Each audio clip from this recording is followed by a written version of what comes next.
Good. Is my microphone on? It is. Testing. Can you hear? There we go. Okay, good evening, everybody. Let's get it started. The mayor's microphone's not working. Hello. It's not working. Testing, 1, 2, 3. Turn up the volume, please. Turn up. Testing 1, 2. We're in the back. Testing. Can everybody hear me over the PA? No. Turn up the volume. Pump up the volume. How did I Turn know that up was going the to show up? volume. What year is this? 1993? Oh, it is? No, what you're Hi, talking thank you. about. Okay, can you guys hear me over the microphone or do I have to talk louder? Okay. I don't know who's in charge of the volume. Can you hear me now? Is that better? It's how they're avoiding the echo. Okay, I'll talk loudly regardless. Welcome, everybody. Sorry we're late. We were in closed session. I guess went 10 minutes over, but we're all here. Welcome. We're back to open session. Roll call, please. Thank you, Mayor. Councilmember Narenheim. Here. Councilmember Lowenstein. Here. Councilmember Kalujerovich. Here. Councilmember Obaji. Here. Councilmember Barrett. Here. And Mayor Brand. Here, thank you. Any announcements from closed session? No reportable action, Mayor. Okay, I entertain a motion to adjourn to a regular meeting. So moved. Second. Okay, there's a first and a second, motion and a second. Any objections? Okay, we are adjourned from closed session. Sorry we were late again. Now I'm calling to order an open session. Roll call, please. Councilmember Narenheim. Here. Councilmember Lowenstein. Here. Councilmember Kalujerovich. Here. Councilmember Obaji. Here. Councilmember Barrett. Here.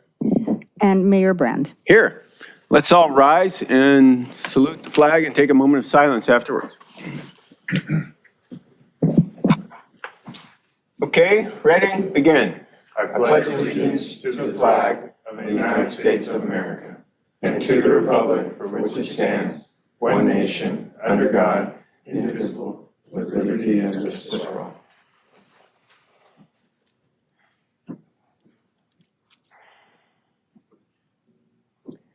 Okay, thank you.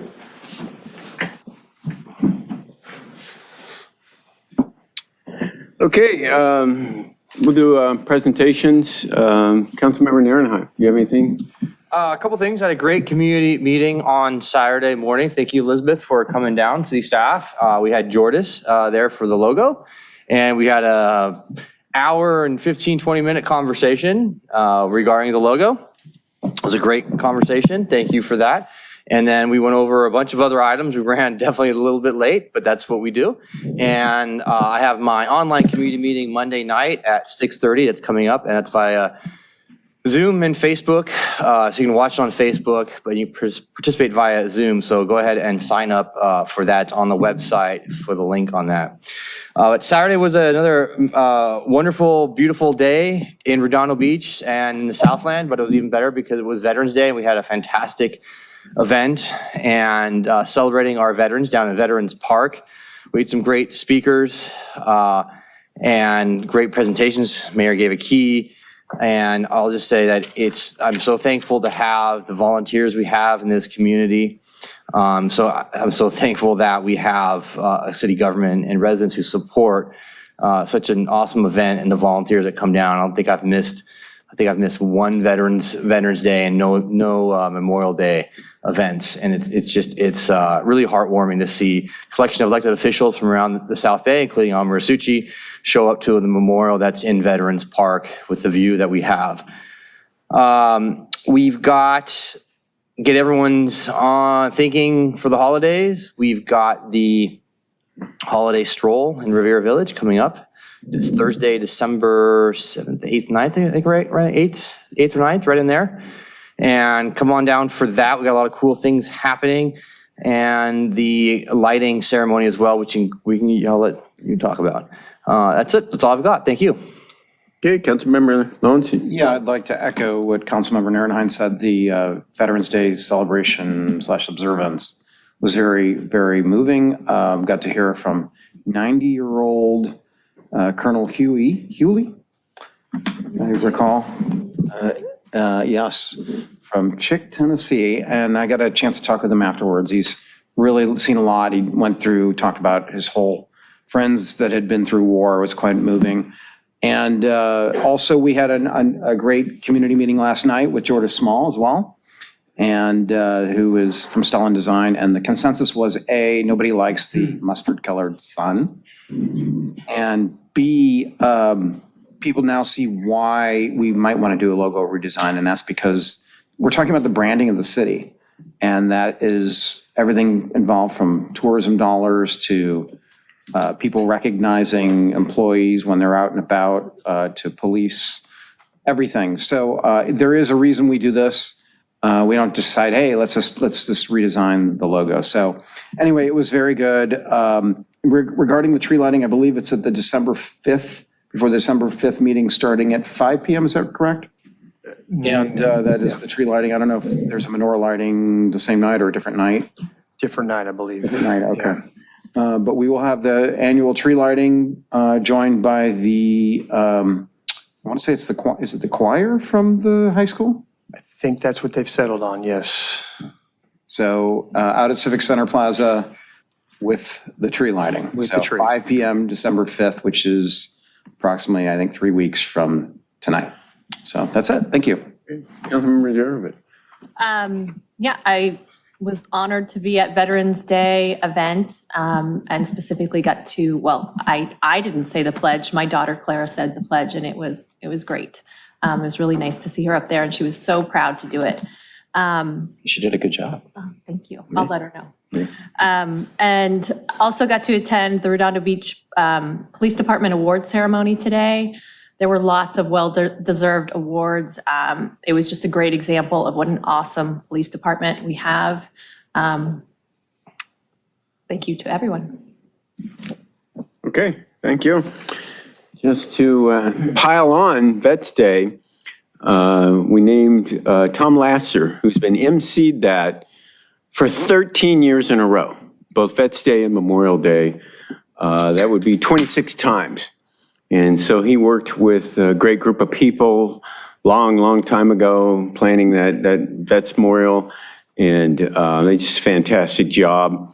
Tom is a veterinarian himself, flew helicopters in Vietnam, got shot down, got slightly wounded. I can't think of a more dangerous job to do than fly a helicopter in combat arena in Vietnam. But anyway, it was an honor to give him a key to the city. Everybody loved it. And I don't know who's going to replace him. Well, nobody's going to replace him, but always challenge him. Hey, you got to replace yourself. Don't just leave. So we're working on that. And the other thing is, everybody asks me, how you doing? Well, I'm back and I'm doing okay. Yeah, it just goes to show you the miracles of modern medicine. When I first got diagnosed with stage 4 lung cancer, the rare form I had, the survival rate at 3 years was 0. And I'm at 4.5 years. And it's all to the miracles of modern medicine. And, I'm taking, and being healthy going into it and doing what you're told by the doctors. And they're the guys who dedicate their lives to it. And so I'm a testament and onward. So I'm sorry, I'm supposed to go to Councilmember Obagi next. Councilmember Obagi? You're good. No reason to be sorry, Mayor. All right, we've got, yes, I was at the police award ceremony today. Thank you, Chief Hoffman, for hosting that. Again, this is, I think, the second year they've resumed them. It was awesome to see an officer get badged and sworn in, a sergeant promoted, a lieutenant promoted, and a captain promoted, and all standing right next to one another and hearing some of the stories of valor of many of them. So thank you for that, and very proud of our Redondo Beach Police Department. Also, the Police Officers Association is hosting the Santa Ride, and they'll go around District 4 on December 2nd in the VCR streets, Vanderbilt, Carnegie, Rockefeller, December 3rd down Huntington, and then in the Golden Hills on December 5th. So look out for that. And if we do the Hanukkah menorah lighting on the first day of Hanukkah, it'll be December 7th, 2023 here. All right, that's it. Thanks. Okay. Councilmember Barrett. Thank you, Mayor. I just wanted to recognize and commend our Redondo Beach Fire Department for what appears to have been a very effective and professional response to a residential fire this week in District 5. I did go and visit the location myself, and from what I can tell, due to the rapid response of Chief Butler and his great staff, they were able to limit to the best of their ability the property damage and loss of life. So I think that's something to be thankful for and grateful for, and much appreciated. Okay, are these microphones working? Yeah. Oh, okay, I'll stop yelling. Order of agenda. Anybody got changes or Mike? Yeah, one suggestion, there's under item N2, our presenter this night, Alan Sanford, asked for a rescheduling of that item. He had a conflict this evening that came up, so we'll bring that back at a time where he's available and it makes sense for our agenda flow. So respectfully suggest that we continue item N2. Okay, So moved. Second. and that is in addition to approve the agenda? Maybe? Yeah. Okay. Yes, and move to approve the order of the agenda as is minus N2. Okay. All right, any objection to that? Okay, so ordered. In no agency recesses, blue folder items? Yes, Mayor, we have a few items for blue folder items. We have 3 for tonight's meeting. J1, public participation on non-agenda items, public communications. Item M1, discussion and possible action regarding the status and prioritization of capital improvement projects. And that is to include PowerPoint from South Bay Parkland Conservancy. And item N1, discussion and possible action regarding the design for the Civic Center Courtyard Landscape Renovation Project. And that's to include PowerPoint presentation, Rainville Design Studio report. And that concludes the blue folder items. Okay, is there a motion to add those blue folder? So moved. Second. Okay, an objection. Okay, so ordered. So, ex parte, well, we don't have any public hearings, so, no ex parte communications. I guess we can go right to item M1. Consent calendar. Oh, sorry. I missed the consent calendar. Yeah, and there are 5 items on the consent calendar tonight. Anybody like to pull an item? Councilmember Nierenhut. I do not have to pull anything. I'm good, thank you. Councilmember Lowenstein. No, thank you. Councilmember Kalogerovich. No, thank you. Councilmember Obaji. No, thank you. And Councilmember Barrett. No. Okay. We have 4 items is all, and 5 items, sorry. And, I'll make a motion to approve items H1 through H5. Second. okay, there's a motion and a second. Is anyone in the public like to speak on any consent calendar item? Anyone online? There is no one on Zoom, and there were no e-comments submitted for consent calendar. Well, we're going to have, that's next, actually. Public This is participation. specific to consent On calendar. non-agenda items. So you don't have to be on the agenda tonight to have a discussion about it, but, yeah, we can ask to add it to the agenda later. So we got a motion and a second on the consent calendar. I'll do a roll call vote. Councilmember Nierenhut. Aye. Councilmember Lowenstein. Aye. Councilwoman Kalogerovich. Aye. Councilmember Obaji. All right. And Councilman Barrett. Aye. Sorry, guys, it was a little while. Okay. Consent calendar, you have things to read? Yes, sir. We have item H4, adopt by title only ordinance number 3266-23, an ordinance of the City Council of the City of Redondo Beach, California, amending Title 10, Chapter 1, Divisions, and Title 10, Chapter 2, Zoning and Land Use of the Redondo Beach Municipal Code pertaining to urban lot splits and two-unit development subject to Senate Bill 9, SB 9, and determining such amendments as exempt from the California Environmental Quality Act. That concludes the reading. Okay, thank you.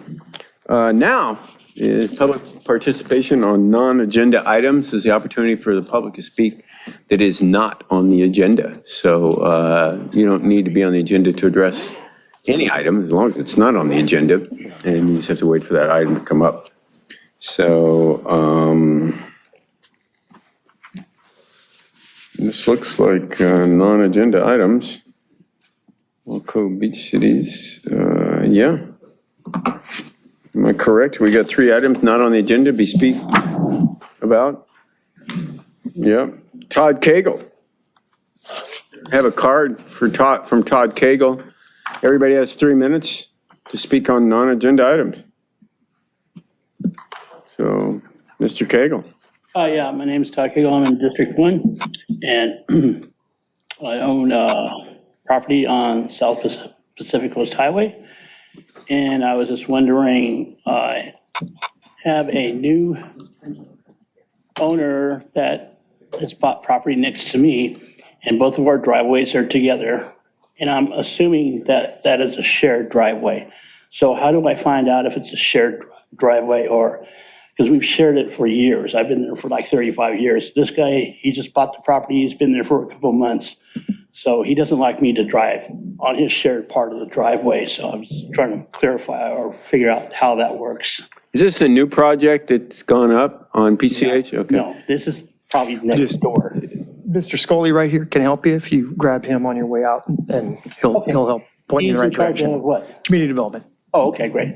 And then my other question is for trash on, we have trash on Tuesdays, but they leave the trash bins on Pacific Coast Highway, South Pacific Coast Highway, almost like all day. I mean, they deliver, they take it out on the street around like 8 or 9, and then they pick it up around like 4:30, 5 o'clock. And I was just wondering if there's any way that you guys can make that change a little bit I didn't quite faster. understand your comment. You said they pick up and they drop off, what, all day long? It's like the 2.5 bin trash bin. So they kind of stick out farther than normal of a parked car. So I think they're like maybe 9 feet wide or maybe 10 feet. But anyways, they're an eyesore, and you know, my tenants have to go down there to drop the trash, or we have to wait until the trash comes back up on the property. So I was just hoping maybe that, I've called Athens Trash Remove, but it seems like they have this policy of 6 to 6. So it doesn't really make any sense. Some drivers, like our regular driver, will leave that trash bin out there all day. So he'll bring it out, leave it on the street for the other guy to come by and pick it up, No, it's the same, right, exactly. and then somebody has to come and put it back. Right, exactly. Got it. But meanwhile, the trash bins are out on Pacific Coast Highway. It's a busy highway. And I was just hoping maybe that you can talk to them about that. Because I've talked to them a couple of times. It's kind of worked, you know, where they've retrieved the trash bin back on my property, like within a couple hours. But I mean, by the time the normal driver brings it back, it's like 5, like really late. You must be south of Torrance Boulevard. No, Your address? 710, 712. South or north? South. CH? Yeah, so you're you're at Topaz. south of Torrance Boulevard. Yeah. Oh, okay, yeah, you're Yeah. right. Yeah, no, Mike, can you Yeah, address it? we'll follow up. There's some limitations on what we can ask Athens to do in this regard, but we'll take the concern and share it with our contacts Yeah, at I've seen that Athens. myself. See if we can tighten it up a Yeah. little bit. Okay, go on. And some of the cars have ran into them before, but, you know, it's just like, They sit out there all day. Right. It's not safe, and Right. it is an eyesore. please. Yeah, My if- my last thing is, if I could speak up a little bit over time. There's a pool up on the Motion to hill. extend 30 I'm sorry? seconds. Is there a Yeah. Second? Right. Okay, yeah, so go ahead. There's a house above us, and he has a pool drain that comes down to my building. So when they drain the pool, it comes down through my backyard and down through the driveway. How do I make sure that they can stop doing that? Yeah, that's certainly not legal, I don't believe. Who would address that, Mike? I'm sorry, I got a little distracted by our Well, squeaking from the he's got top of a the. neighbor who's draining his pool across his property. Yeah, in my backyard, it goes down through the Start driveway. with Mr. Scully on that complaint. That might be a code enforcement issue, depends on the nature of what's occurring. Thank you very much. Yeah, no, thanks for coming down. Let's carry on. Let's getting things done. Okay, next up is Yara El Hassan. All Cove Beach Cities.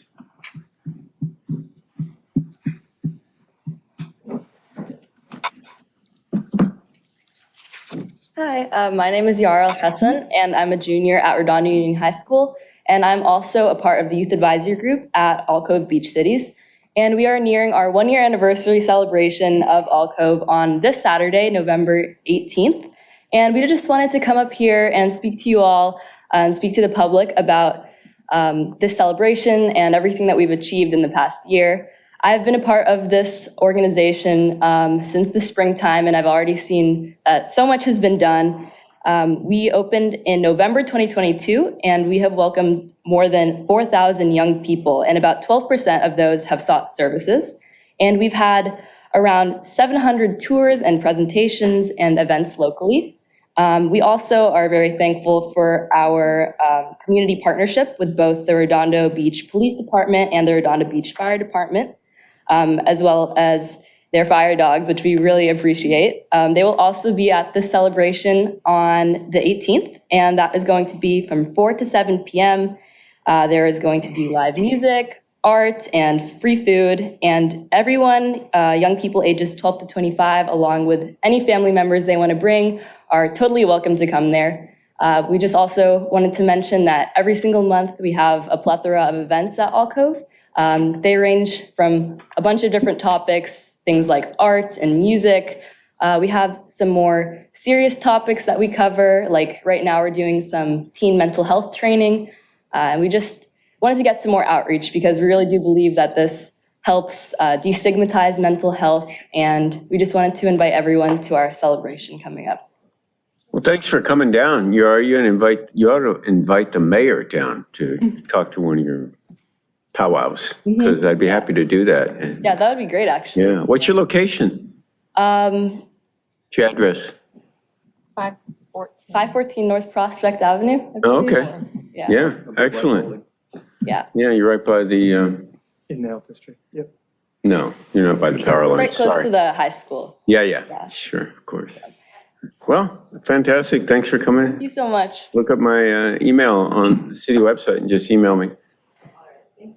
Thank you. Okay, last up is Holly Osborne.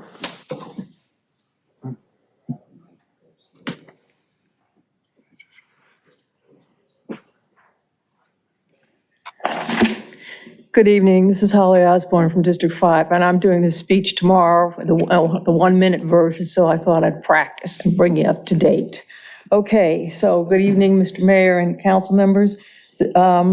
These were remarks for an update about the 75-foot section of the row. That's a real choke point in the row. It's very difficult to build. And this portion has a steep embankment and with a house at the top, okay?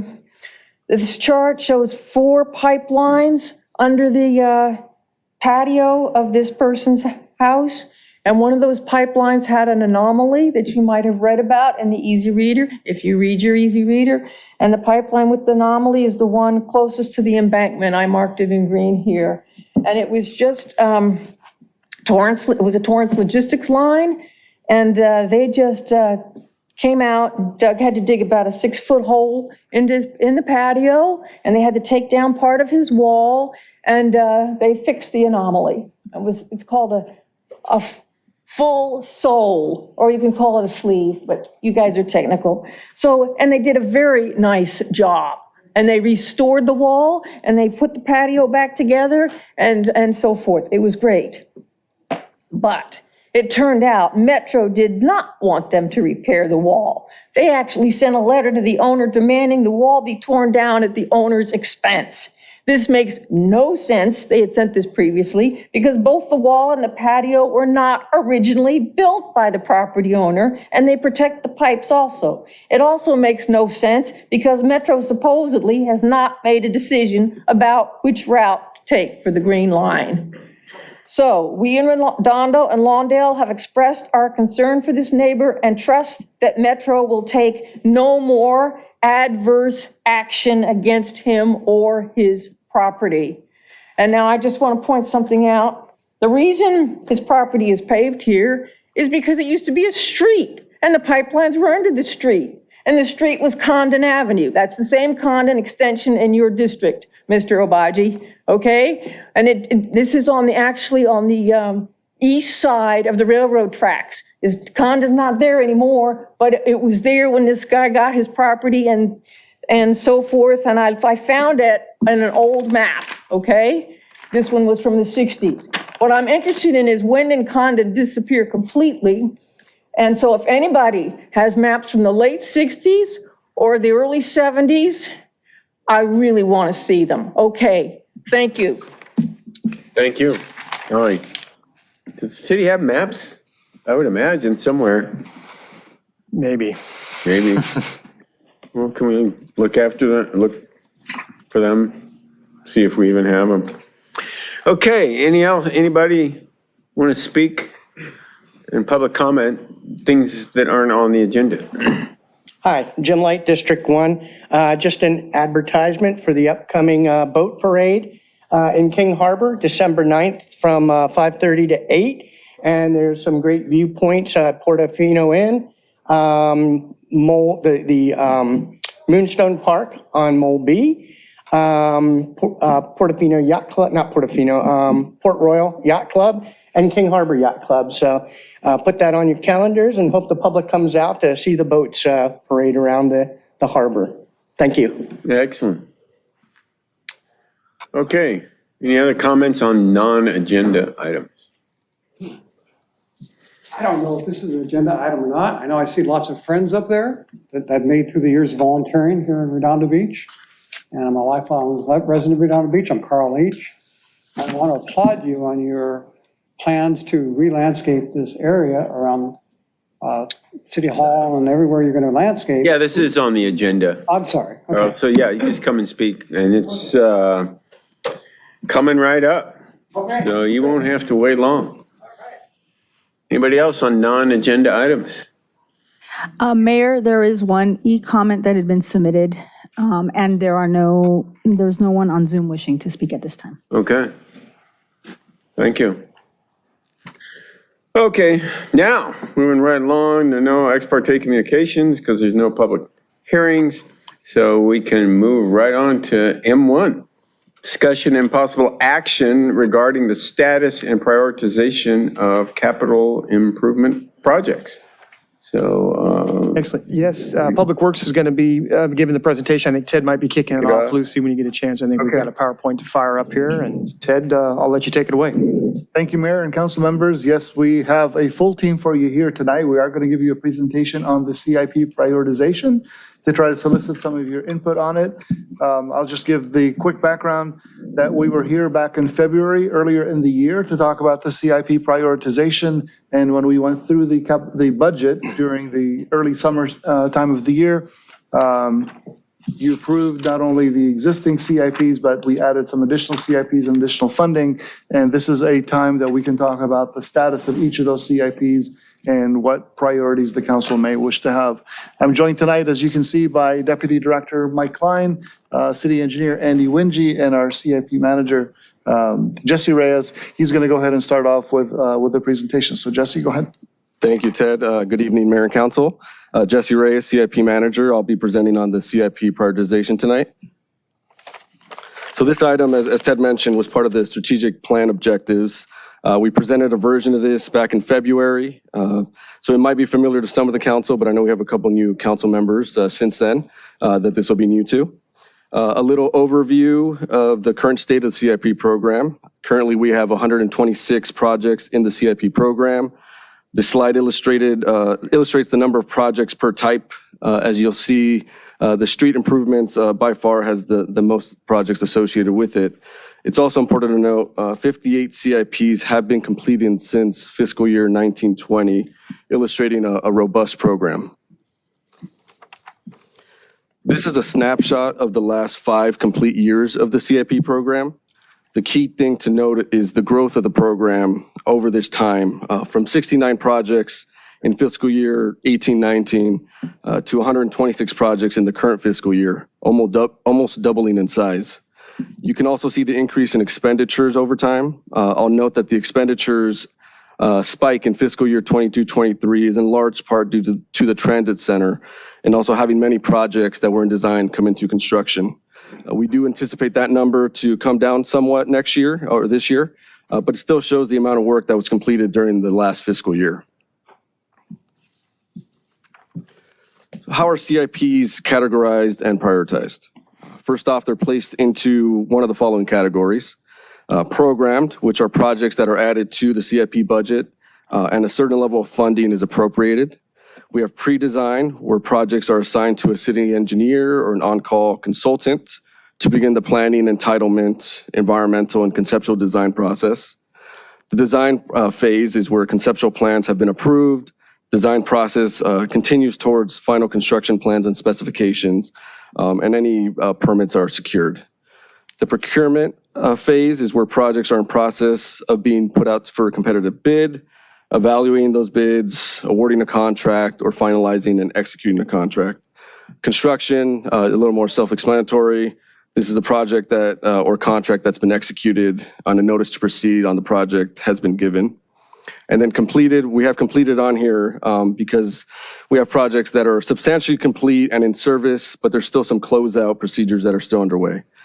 And ongoing projects, they're part of the city's regular reoccurring maintenance and readiness program, such as sidewalk improvements and repairs, the sanitary sewer, SCADA installation, citywide striping, traffic calming, et cetera.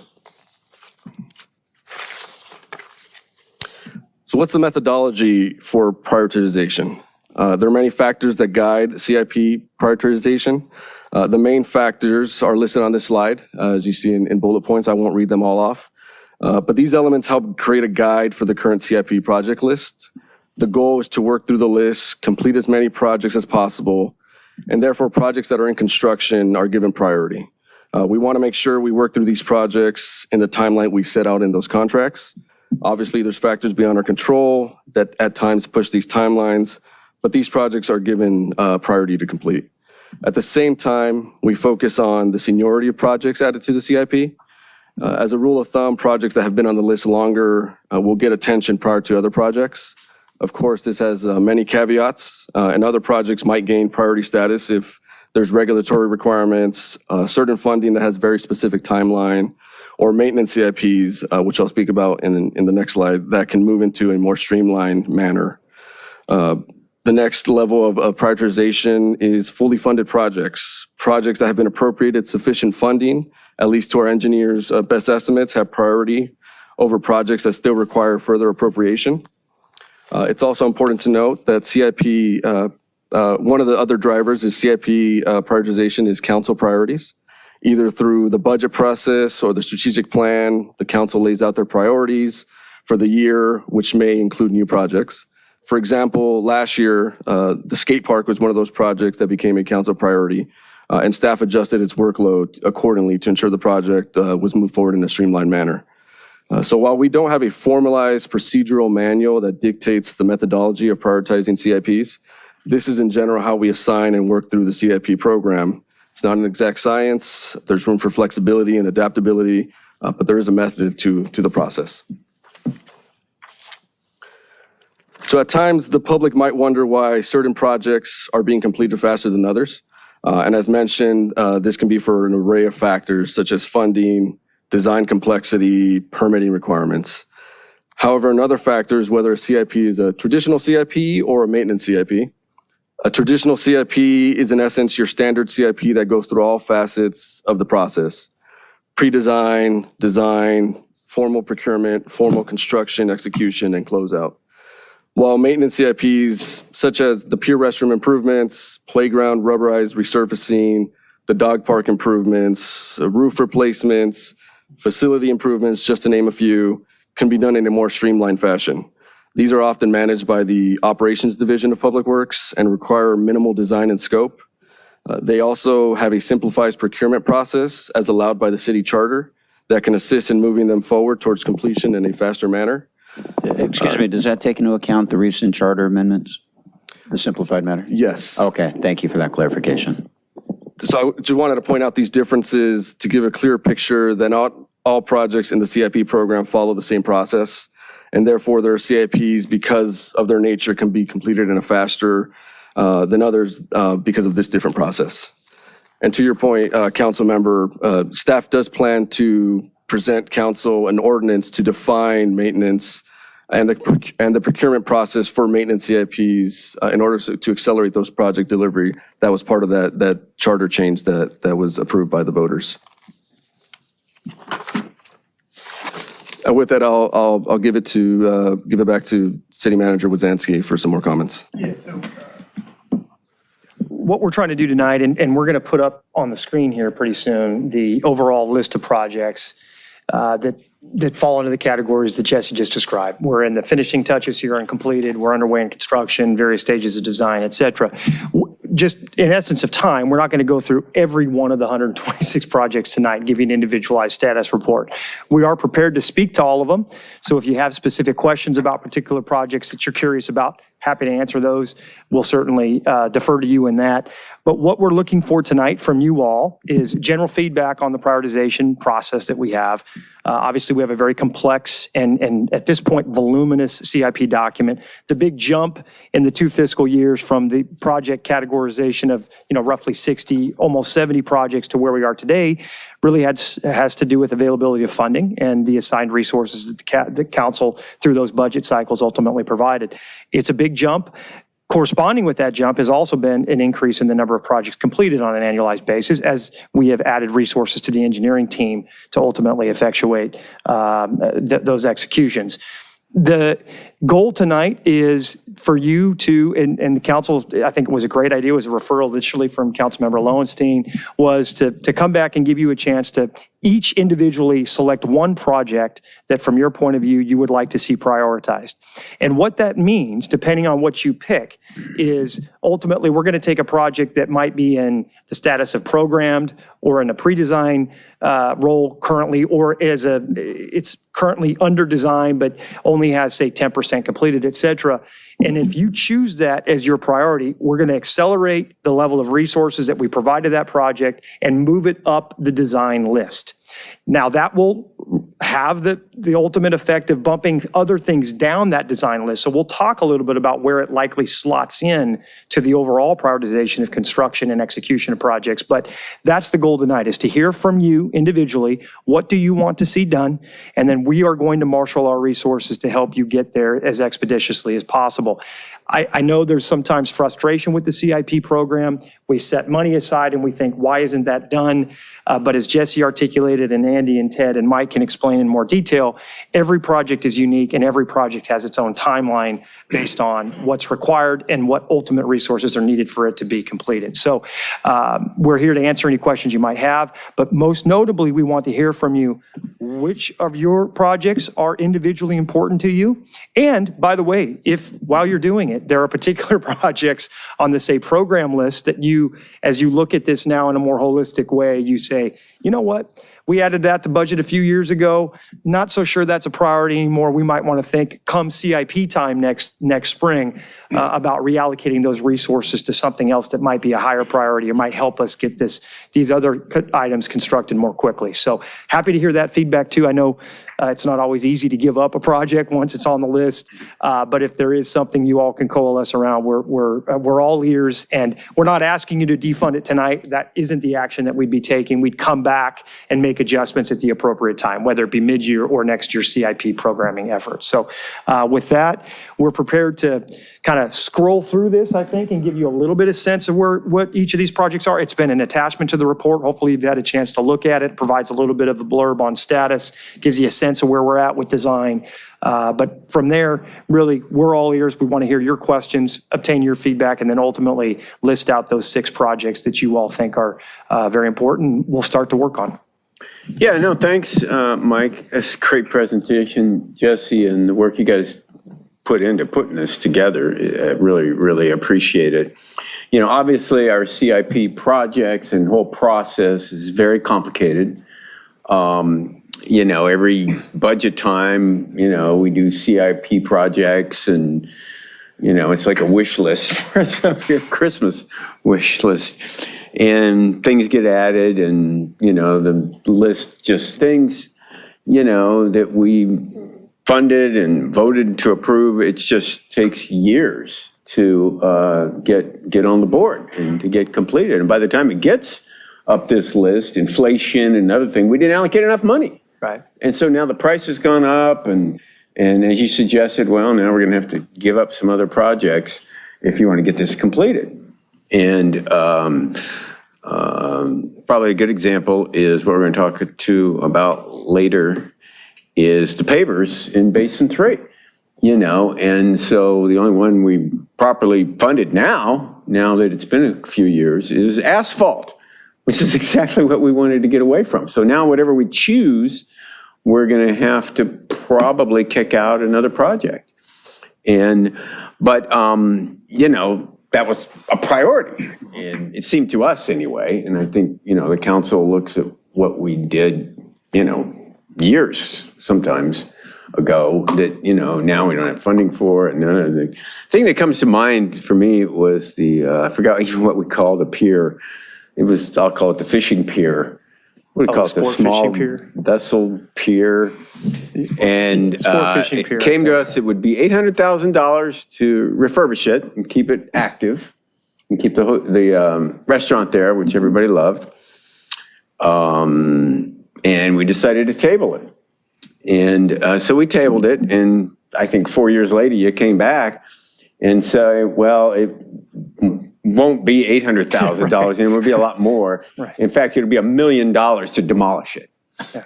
And so, time takes its toll, and we didn't demolish it for more than we could have spent to refurbish it, and everybody would have loved it. So anyway, that's done.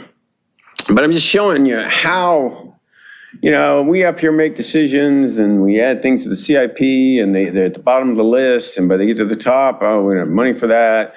And so I didn't want to get too complicated because we see how complicated this is. Just everybody pick one project you'd like to see get done, kick it to the top.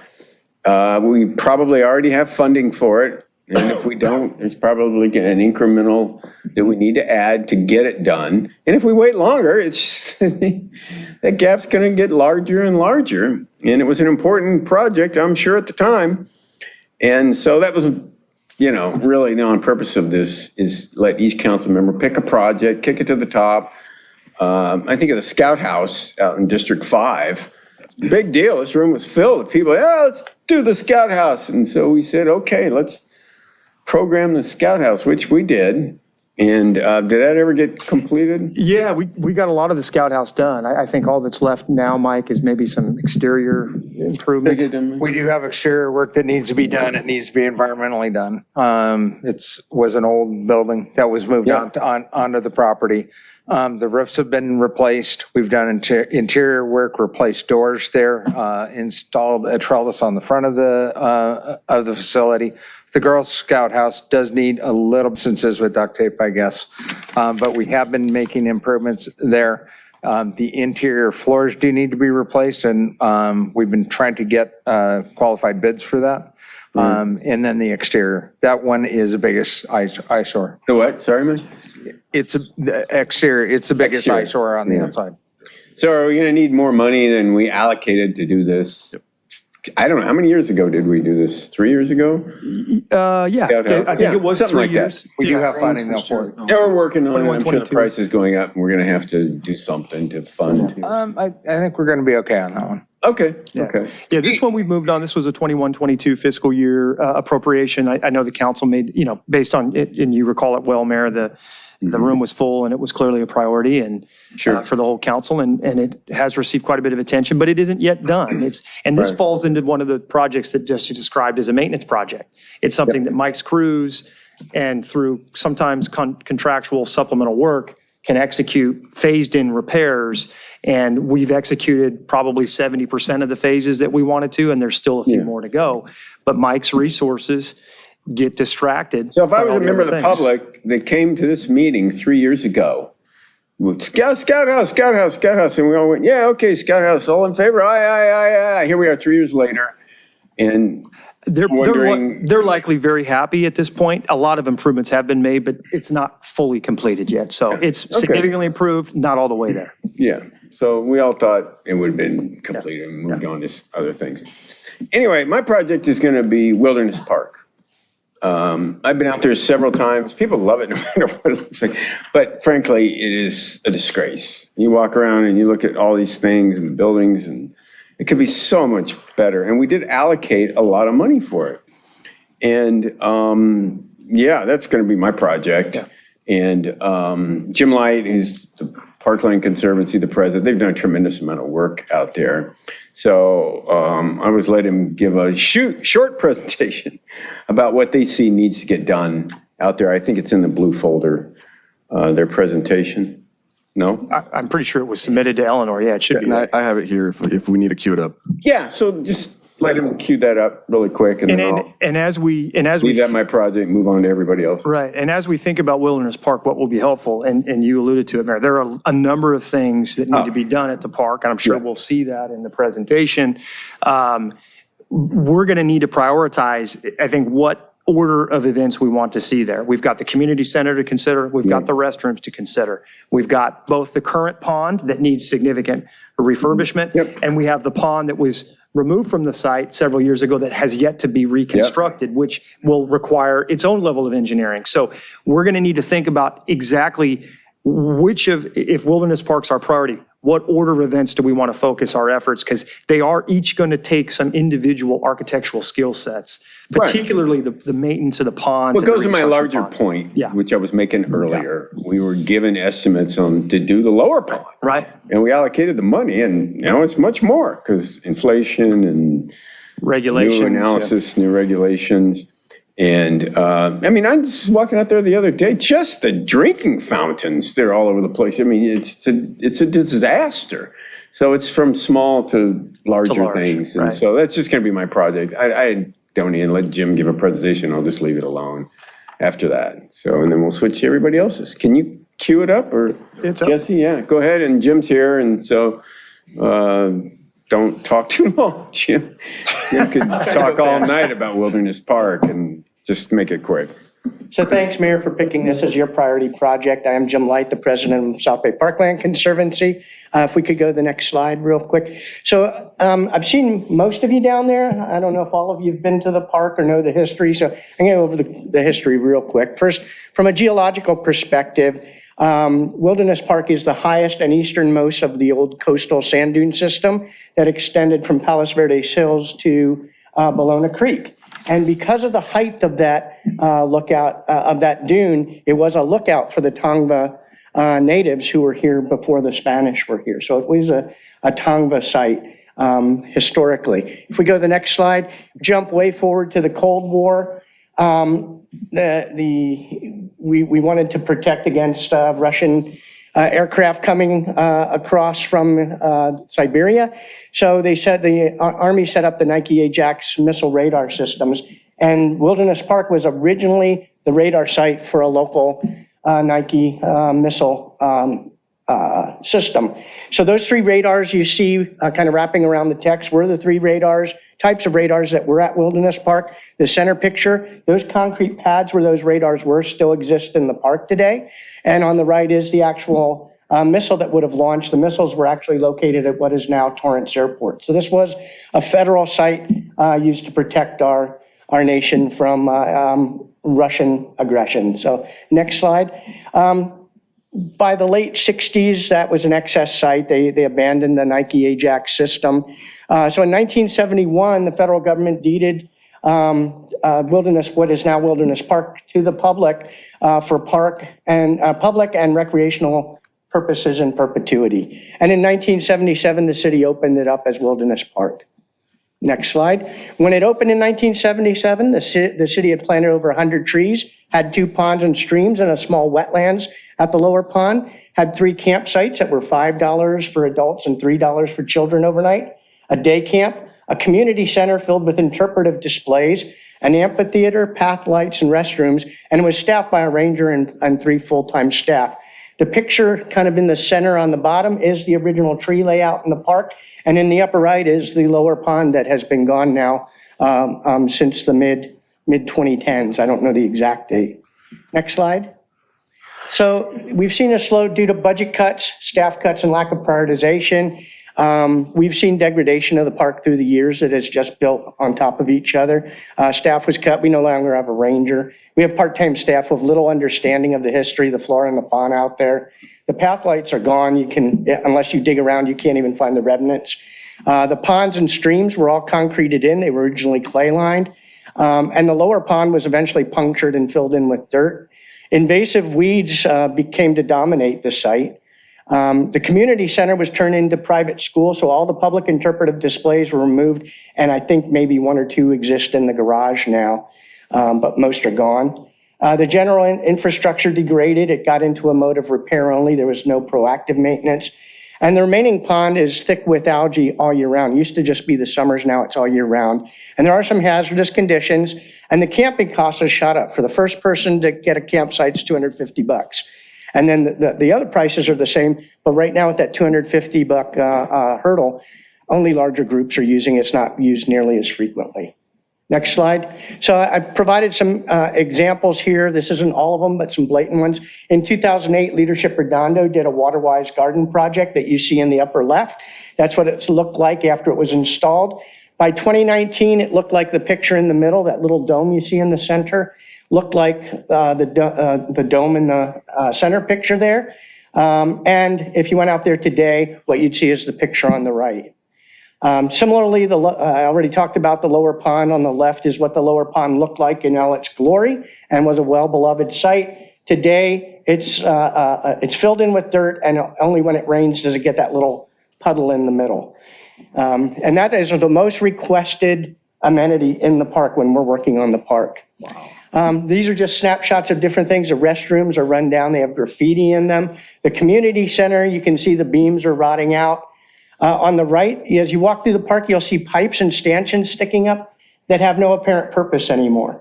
So who knows what they were there for in the past? Maybe Mike does. I don't.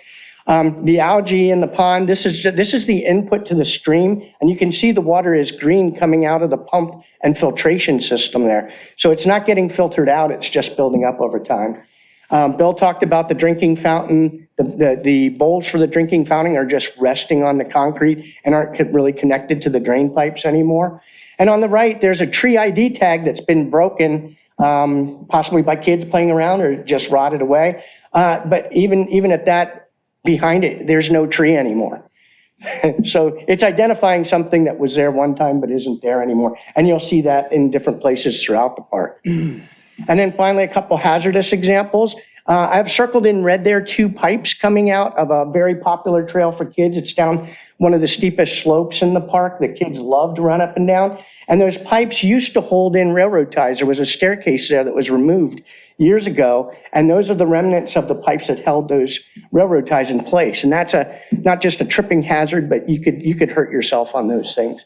And then I think because of the fire that was there, they required a second emergency exit. And you can see there the exit sign is by a locked gate. So if someone wanted to get out of there for some reason, for some emergency, they'd have to climb over the fence. Not that I'm advocating public access that garage area, but it is marked as an emergency exit, and it's just not available as one. Next slide. It's not all a bad news story. Starting in November 2017, Jacob and folks like Carl started restoration in the park thanks to the City Council's approval and support from Public Works. On the left, you can see the very first day we did it. You can see the building pile of weeds. A lot of that was invasive ice plant. And we even had Todd out there working hard. So we were glad to see Todd out there. And on the right is what it looks like today. It's a thriving habitat of diverse native plants, and it's attracted back species, which we'll see in a few slides. On the bottom left, in winter of 2019, we had started work on the highest bluff in the park that the Tongva Indian used. And you can see there, that's a couple months after planting. Those were 1-gallon plants that have expanded. And today you can't tell the individual plants. Again, it's a thriving habitat. And then on the very right is a typical weed pile from one of our work days. And that is overflowing on a trailer, and I know we got in trouble with Public Works. We won't let that happen again. But there is a lot of weeds that we're pulling out of there, and that gives you an idea of how much invasives are in that park that we're pulling out. Next slide. Species are returning since our restoration work. Here's some examples. On the left is the western bluebird, which is a challenged species in our area. The populations are declining, so this is good to give them habitat. In the middle, the Acmon and marine blue butterfly have come back to site. That's not the endangered El Segundo blue, but we have never seen these blue butterflies there until we did the habitat restoration. And then when we put a couple native plants in the pond, all of a sudden we saw a variety of dragonflies come back within weeks. So it's actually amazing how quickly life comes back after you start these restoration efforts. Next slide.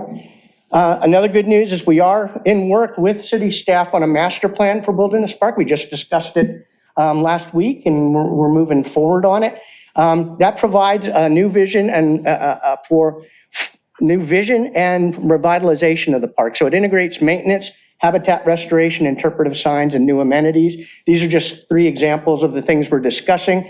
The last thing we talked about, Mike, was putting together, similar to the amenities plan, an implementation plan that prioritizes the different activities. So that will be coming up in the near future. And then integrating that into the overall new Parks Master Plan.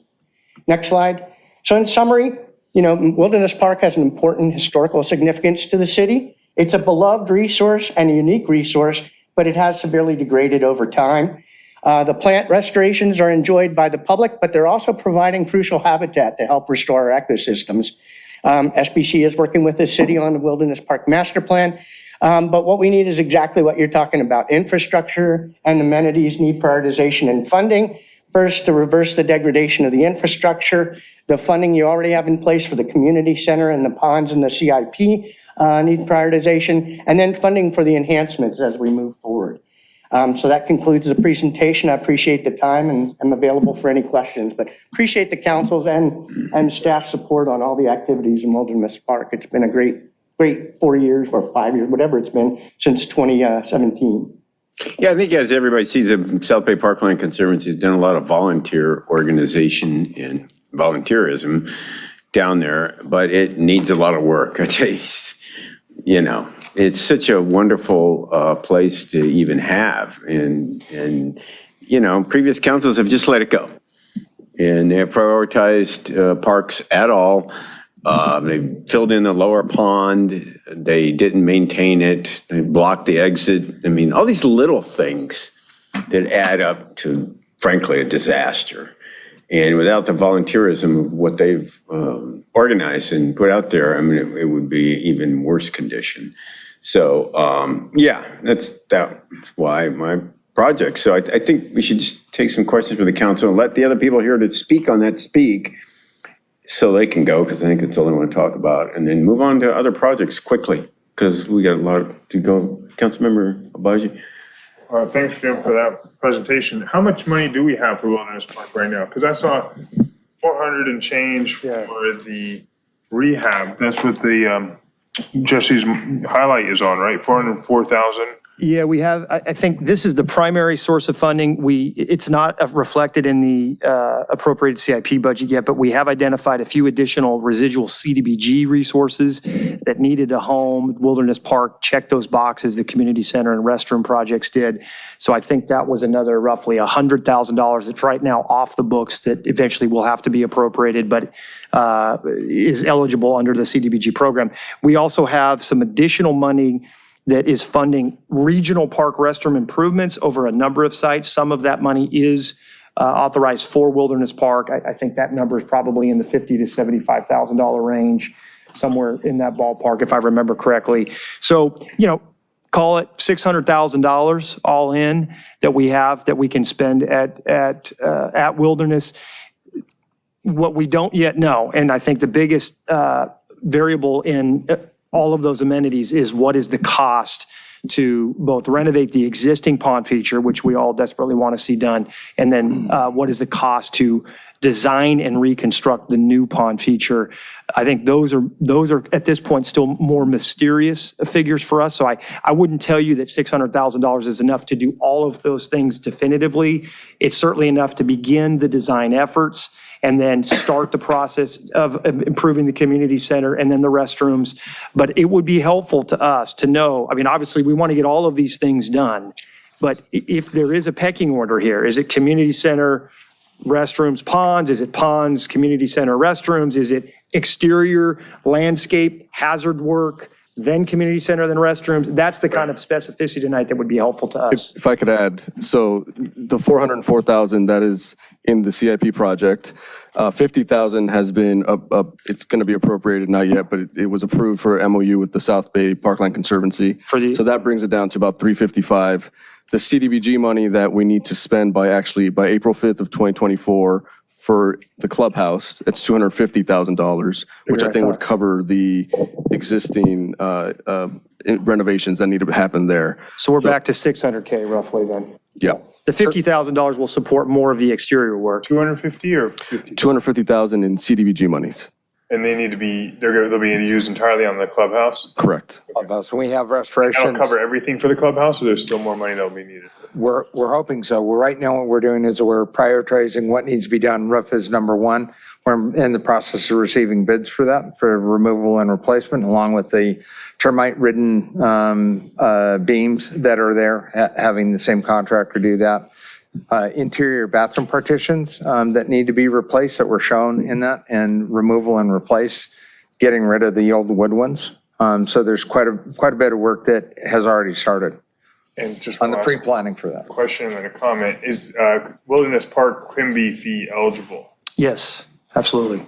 So I'll just share that I'm a Marie Kondo subscriber, and that I think if you're going to do work to Quimby, to Wilderness Park, you got to do it all and make it all beautiful so it becomes an attractive place to go. That's the clubhouse and the pond at the same time, or successively. And I'd be willing to push some capital improvement money from a project that's not necessarily that necessary in my district towards that end. And I can identify that later.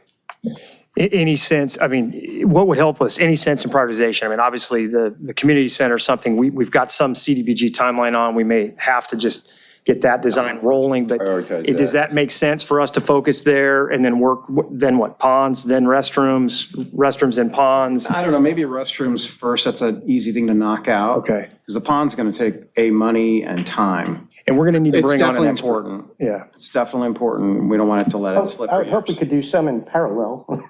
Yeah.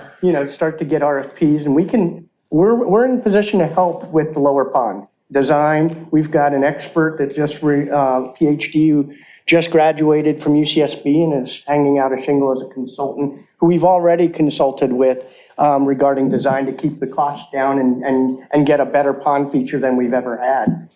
So we're willing to help. That's been written into our MOU per the strategic plan. So we're ready to move out on helping the city design the best and most cost-effective lower pond we can. That is the biggest request we get as we're working in the park. When is the lower pond? What happened to it?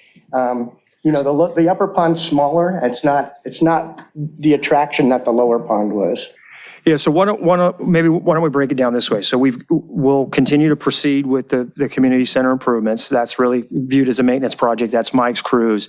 We'll then try to bring on an engineer, Pace, or somebody like that, an expert that can help navigate our pond restoration project. We've got the MOU in place, so we're obviously going to be working in partnership as we work through the design of that. That would at least allow us to begin the design effort of the ponds. That will also inform costs, both for the new pond or the restoration of the pond that's been lost, as well as the reconstruction of the current. And then as we conclude the community center work and/or as we identify restroom work inside the community center that is from a cost effectiveness standpoint, also mutually beneficial to the regional restrooms, will work in that sort of sequence. So yeah, and we'll work with Mike and Ted and their staff to define all those things, the deficiencies we've identified, which are more numerous than what we put in that briefing. Well, I'm sure, yeah. What's the priority and schedule wise and staff wise, and we'll come back with a recommendation that's mutually agreed upon with staff and us. So yeah, I think we can put that in front of the council then. I think the exterior improvements, I think we've got a good sequence going there. I'm not too concerned about that. I just want to make sure that the priority is clear. I mean, and I'm seeing a lot of head nods here. Community center, pond designer, regional park restrooms. Should we take a straw poll on that? I mean, it would be good. That's the kind of direction, that's the sort of specificity that helps us make sure we get what you want done. Is anybody got an objection to that? No, I think it's fine. I think we can do the regional park restrooms and the design of the pond at the same time, like Jim said. But start with the Community center. Community center. community. center. Okay. That'll get us revenue, the community center and education. But to me, most importantly is the pond. I don't mind doing the regional center first, as long as it's easy. But I want to make sure that the pond, because there's so many different ways we can do that nowadays, far cheaper, and start moving on that. And we've got to get the engineering firm on to help us with that. I mean, we're going to need expertise there. There's no question. And though not tied to the CIP, the programming of that community center is important because we've lost an important interpretive center. Right. And I understand the school's in there. We don't want to oust the school, but right now it's almost nearly impossible to convert to do any kind of interpretive classes or engagement with the public in that building, and that's been missed. Yeah, once we have a renovated community center, we'll have options for programming for sure. So, And I think, Mike, just the key to keep in mind, it is what Jim said. Some of these are going to happen in parallel. They don't have to be sequential. They can be occurring in parallel. Working on the operations side, yes, we can get some of the building work and interior work taken care of. At the same time, we start looking at consultants to look at the lower pond, get some of that pre-design ideas, and bring somebody onward to start the design work. Those can happen in parallel. They don't have to be sequential. which is true.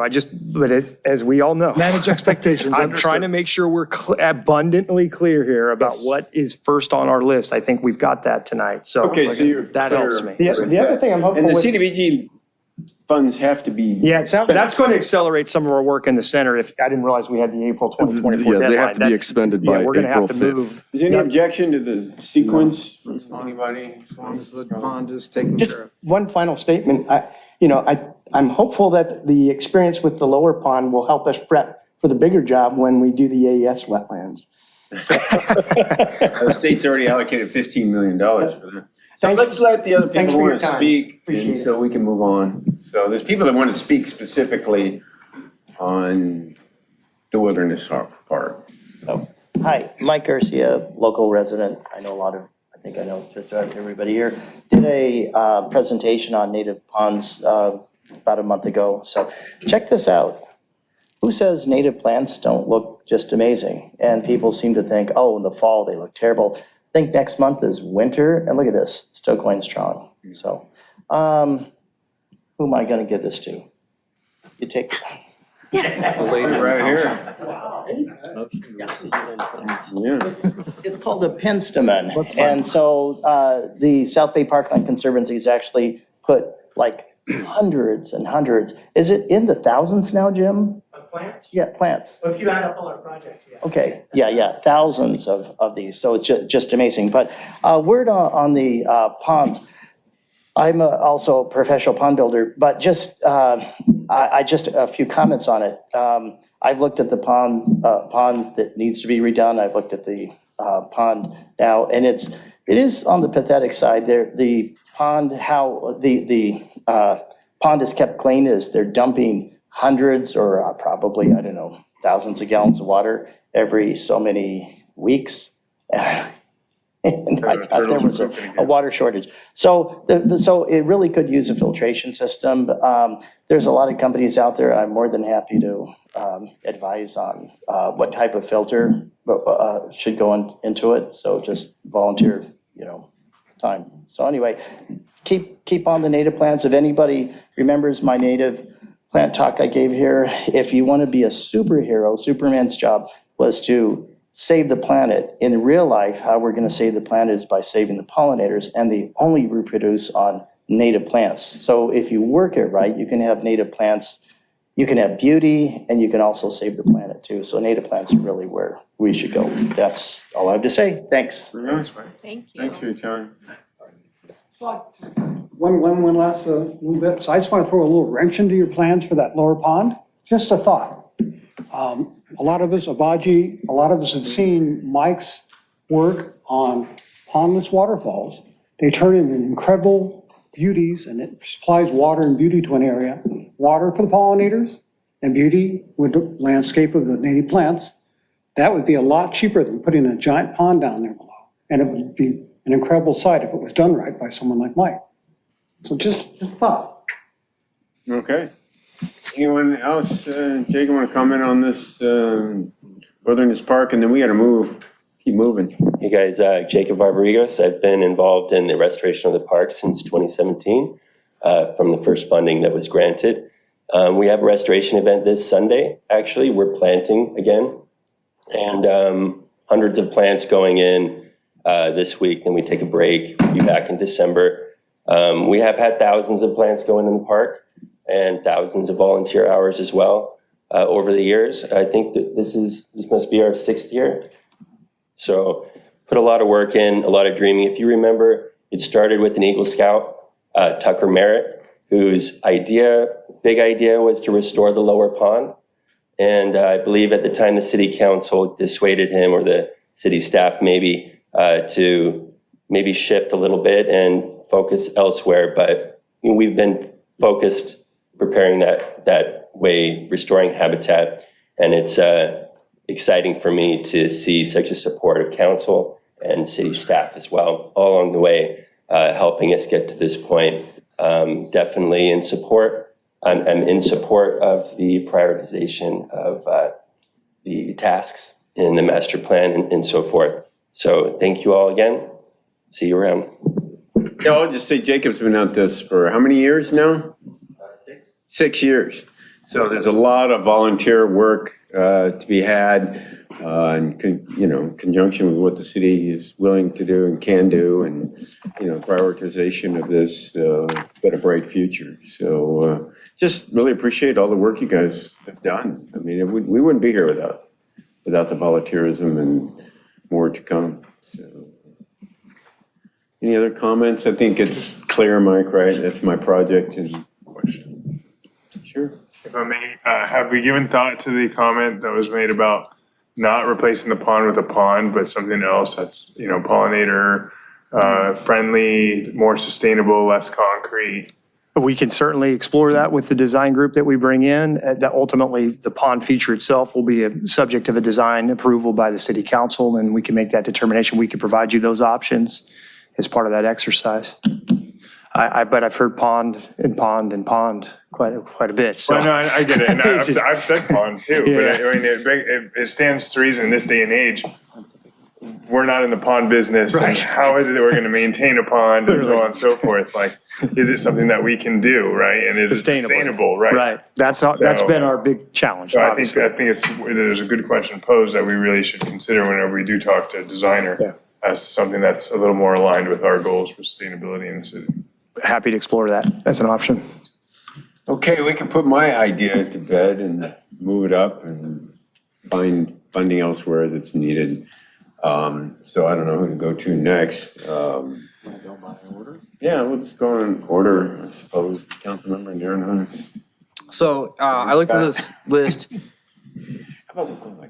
There's a couple things on here that I looked at, and first of all, Mike Klein, thank you very much for the walk down the Esplanade and the walk path. I've been talking about it for years. I've made no hidden agenda about it. Riviera Village and pavers, as well as the walkability, traffic and public safety. People are running the stop signs left, right, and center. People are crossing the streets and Avenue I, Avenida Del Norte, left and right. We got the easy stop sign in place. But I want to combine because we got so many different projects happening, combine our efforts there on Avenida Del Norte and the surrounding areas, and be able to combine the traffic and safety improvements, walkability improvements that we approved on the August 19th, 2022 meeting with the paver projects, paver funding that we have allocated for Avenida Del Norte.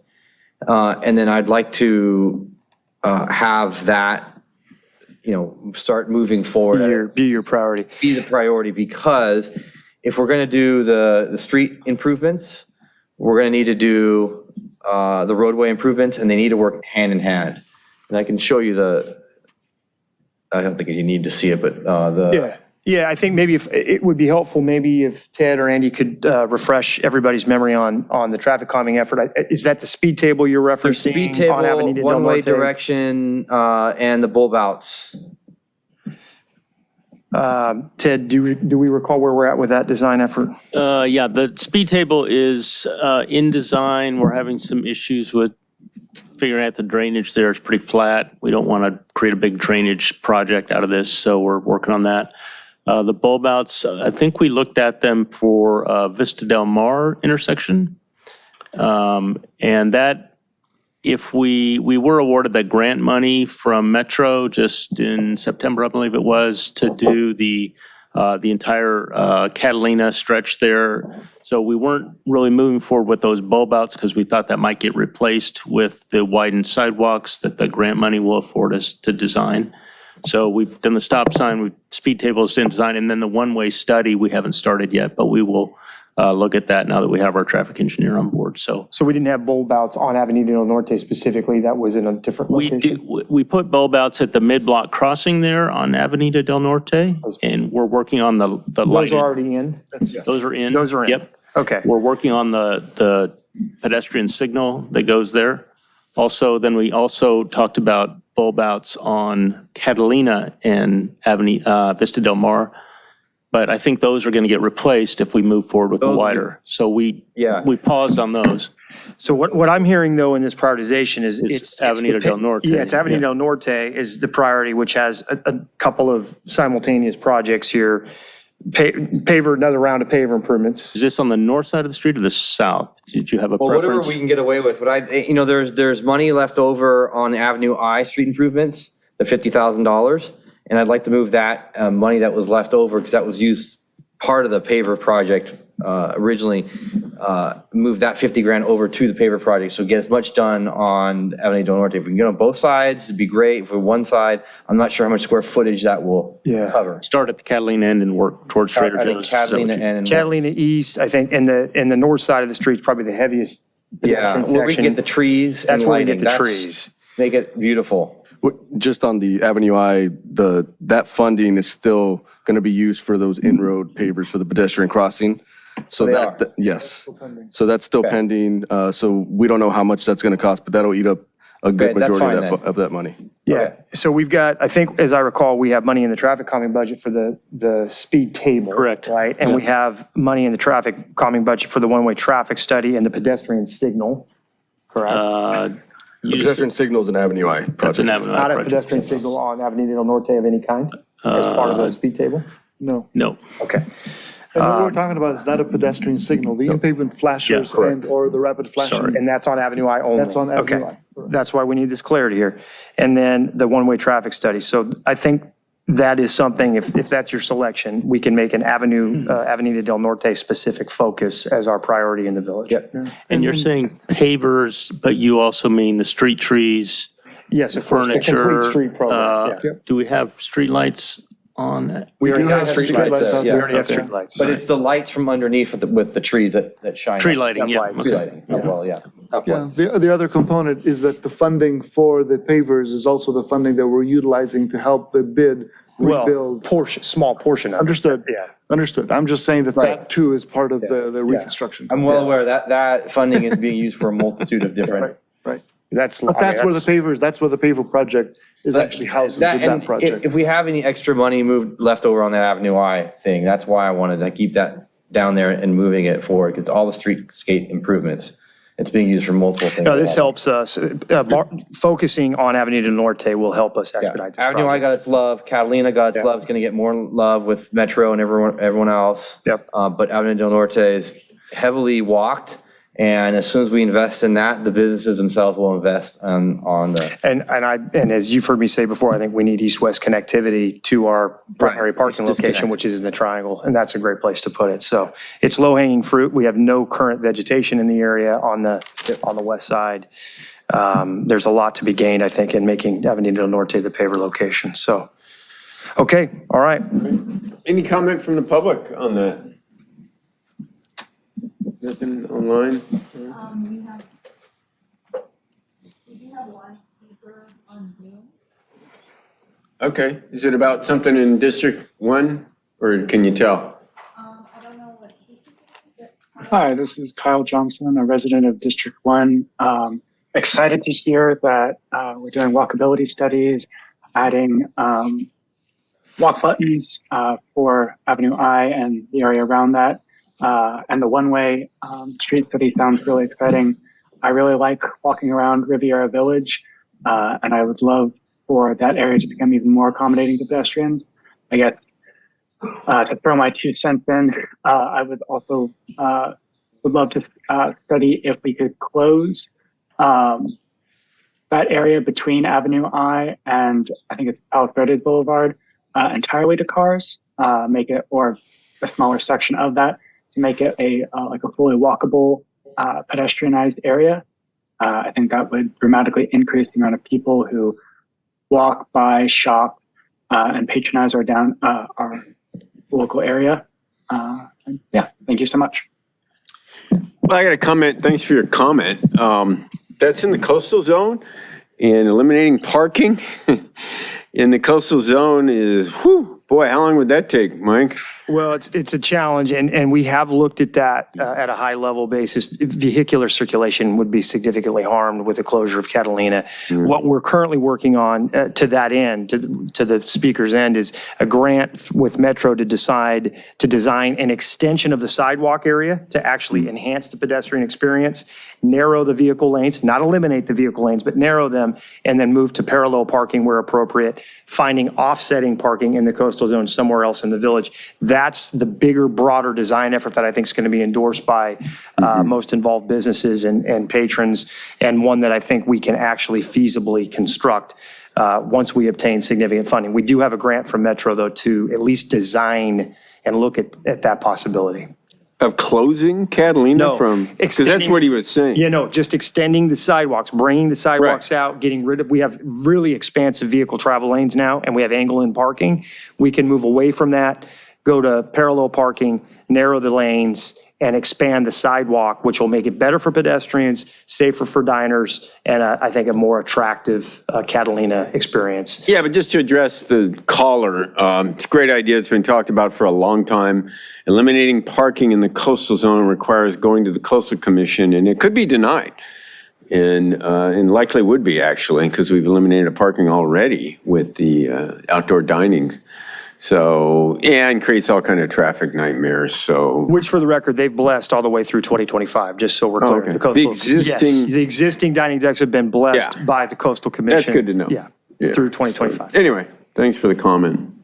And Mayor, just for the record, there are no other hands raised on Zoom and there were no additional e-comments. Okay, and I don't see anyone else coming up to speak, so assume everybody's okay with these adjustments to the CIP to prioritize those specific moves in District 1. I think I might have a guess at what. Councilmember Lowenstein. Does anybody want to guess what's on this? I think it's on the agenda later. It's on the agenda tonight. So, yes, a pool. I'd love a pool, but let's be low-hanging fruit first. Pavers on the International Boardwalk, along with signage down there together. So whether it's the display signs or the blade signs, those two together. And I know we're going to be talking about it at length, so I'll keep my my input to minimal, but I think you guys know where I'm at. Yep. I think I haven't mentioned And both efforts are underway, and yes, we will, if that is your priority, we will speak to that a little bit later as part of the discussion about ways we can accelerate the project, and we will be focusing resources on it. Great, thank you. Okay, legitimate. I object. Quick, I love that. Sure you do. I would like to prioritize the design and the estimates for the Dominguez Dog Park slope stability and drainage, the issues on the north embankment along 190th. Is that already on the list? It is. It's in the approved Dominguez Park improvement scope. We don't probably have enough funding to both design and construct the improvements. You might recall we had the conversation a couple years ago about all the things we could do at the dog park, plus what we can do at the playground replacement, resurfacing effort, perimeter enhancements, et cetera. We can safely say, based on we're making good sequential progress on the improvements at the dog park. We've got fencing and some other things to do.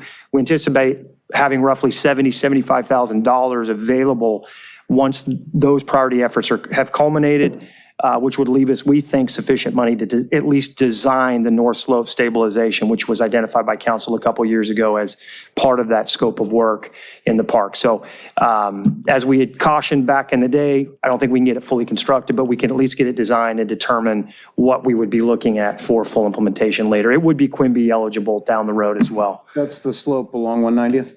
Yep. Okay.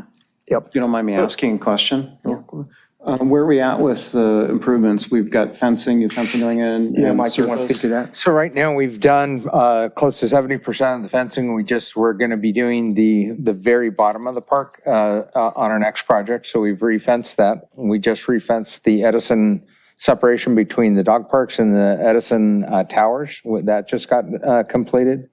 And the Heritage Court lights, we repainted. So we've gotten all that done. And then. Wood chips? Were we talking about wood chips? We haven't talked wood chips, and that just kind of goes back and forth between Southern California, Edison. We had it blessed. Last time I checked. Yeah, we had it blessed by them at one point, and I think when we're ready to install, we'll have to reconfirm that, but I think we got confirmation from Diane that they would accept it. Right, there's been some discussion about wood chips in the park from the Friends of the Dog Park. So we'd have to work out, it's like a 50-50 with that, so that's something that some people like it, some people don't, so. And then Some the people gas like the company. correct, some people don't either. I was just going to say, and the work the gas company is doing, if And if then were we have to the gas install that, we company should work, wait. but and that's a big portion of it. And then we have the other improvements to Dominguez Park that Andy's team is working on. We've also done some of the donated equipment, exercise pads at the end of the park. So there's been a definite improvement in the park, and we're continuing on. We're in the procurement phase on playground equipment replacement, correct? Well, in light of this whole process, I mean, can you move up?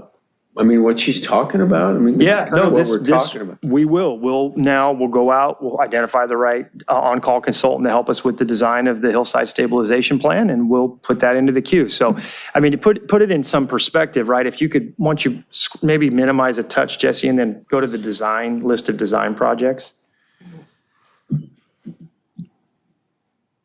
That's pre-design, yeah. So these are the projects that are likely to be affected, right? So if you can get that full list in, oh, no. So right about 2/3 down the orange there, no. So yeah, we won't probably halt any focused efforts on the projects that are at the end of their design effort, but projects that are kind of in that upper third of this list will likely stall a touch as we focus and make these 6 projects our priority. I mean, that's the reality of moving these things up the list. It's not to say they halt, it's just to say that they lose a little bit of their focused effort from staff. Does that mean that the street sealing and all that gets halted as well? That one we're waiting on the pavement management study. So that one kind of, its pre-design effort or design effort is already kind of in motion. So that one probably doesn't suffer.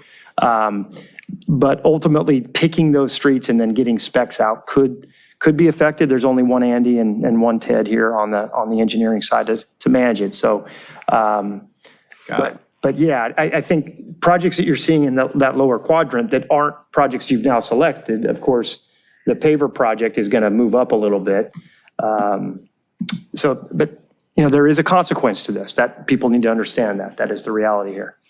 And we got to leave staff the discretion to do that kind of picking, because we can't get into, okay, let's see which project. I mean, we'd be here all night. This would be all we talk about on a weekly basis. So we got to give staff discretion to. This is hugely Based helpful. on- I'm actually very excited about this conversation tonight. This will help us significantly. So That's good, because when I brought it up originally, I got to look like what he's. With the mayor's suggestion as well, too. I want to give him credit for this. this is one we can handle. Any more than that might be a problem. Any comments on Councilman Yudovich project? Jim Light, District 1. Paige, actually, we had some residents call us on that slope stabilization problem because of the dirt coming down the hill every year. And I think there may be a win-win we could do is if we can put native plants on there, just like Seacliff buckwheat, we'll put down a root 15 feet deep and 15 feet wide. And if we put some bigger native shrubs, we could kill two birds with one stone, help with pretty cost-effective slope stabilization. Kill birds. I don't want to kill birds. I don't want to kill birds, sorry. We could save some money by we can enhance ecosystems and habitat and help stabilize the slope at a relatively low cost. So we've already been looking at plants that we could put on that hill, and we'd be glad to collaborate with city staff to maybe accelerate that. Obviously, we wouldn't do hardscape stuff, but with a little irrigation to get the plant started, you could get pretty stable slope just from plants alone. Thanks.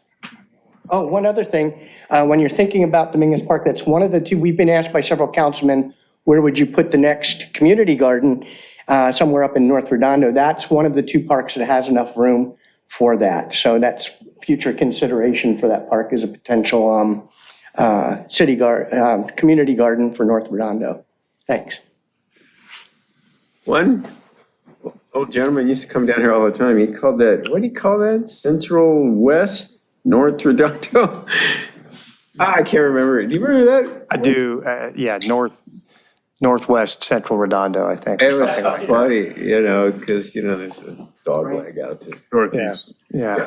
whatever. Well, I think that was kind of the joke. It was, what they're. And, God bless him and the people there felt like that. Anyway, Councilmember Obaji, your project? Yes, if we could light up 2B, please.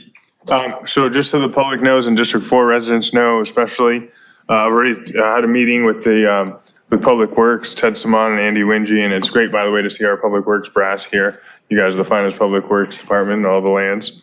And we discussed at length Artesia and Ringe, the improvements required there, where they are in the queue.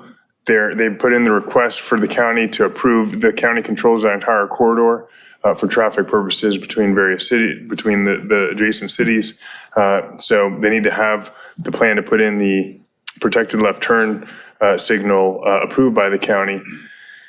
And so they're working on that. There's nothing I can do to accelerate that further. I've asked them to follow up with the county, keeping in the county. The other thing, public safety improvement that they're working on is Aviation Boulevard at Grant and Ford. At those two intersections, they will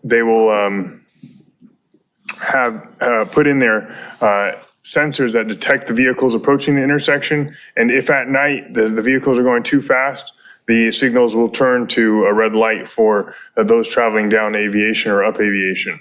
If they're moving at the speed limit or below, the signals will stay green. So, and then they will remain at an all red state when cars are not passing, so that a driver from afar sees that the light is red and slows down. Again, they've already worked on that. They've already put in the request to the county for the additional sensors they need, putting them in, and there's nothing we can do to accelerate that. And they know that that's my top priority. There'll be a lot of red lights. Red lights and stop signs. Welcome to District 4. Drive slow, Redondo.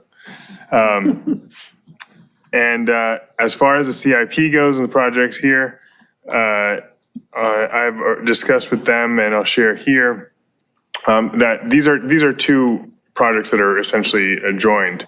The Terrace Native Garden beautification that's the northeast corner of, southeast corner of Artesia and Inglewood, Grant and Inglewood, as well as the North Redondo Beach Bikeway extension, the Inglewood design that'll allow somebody to cross over Inglewood. These are things that would have major quality of life improvements for the residents of North Redondo, help them get to the beach, help them to get to the South Bay Social District. So that's important. And that's why I want to make those two. Which two? I'm sorry. They're on the screen, 41260 and 41390. That's the Terrace Garden for the southeast next to the cemetery on Grant and Inglewood, and the bike path basically at the same location. Well, and they are related from a site plan perspective. The triangle that we just acquired, which is fantastic that we now own in full, is likely to be a source for the traffic improvements that would be needed to make the connectivity to the bike path. So they are a related project. They've been funded at different times, but I think would be under the guise of one design. And then I'd like to indicate that I'm willing to, in the future, consider vacating the $120,000 allocated to Andrews Park restroom, understanding that putting a restroom there hasn't been a request by very many since it was appropriated. They haven't followed up. Also, I realize that we've been considering, and we've discussed at length here, the costs associated with new infrastructure at our very many small parks in the city is recurring. And that would be difficult to maintain and the like. So I'd be willing to reallocate that. Two things that occurred to me, but I realize we're not doing that tonight, are either the police shooting range or Wilderness Park could be a beneficiary of that money. We appreciate that, and we'll bring that back as part of our CIP prioritization in the spring. That, just so everyone knows, that is a CAP 300 fund, so that's full discretionary money that's dedicated to that project at this point. So it can be used for anything. Cool. All right, that's it. Thank you. So did you pick two projects or? I mean, they're two projects, but on the same, parcel of land, It's right? one design effectively Well, I'm confused. So let me pull up a Google map here. Yeah. Maybe. Because it looks to me like it's two different. I mean, which is fine. I mean, staff's okay with it. That's what I do. Wedding shoot. Sorry, I pull up the thing so I can take pictures of the slides.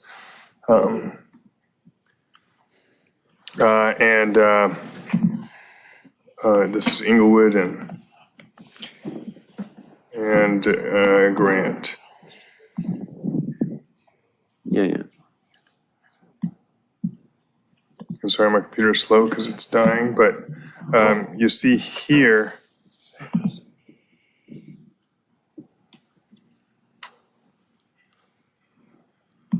Hopefully it didn't just die on me. Oops. Looks like it's No, it's the computer. Well, I don't know that it's gonna light back up. we could probably pull it up.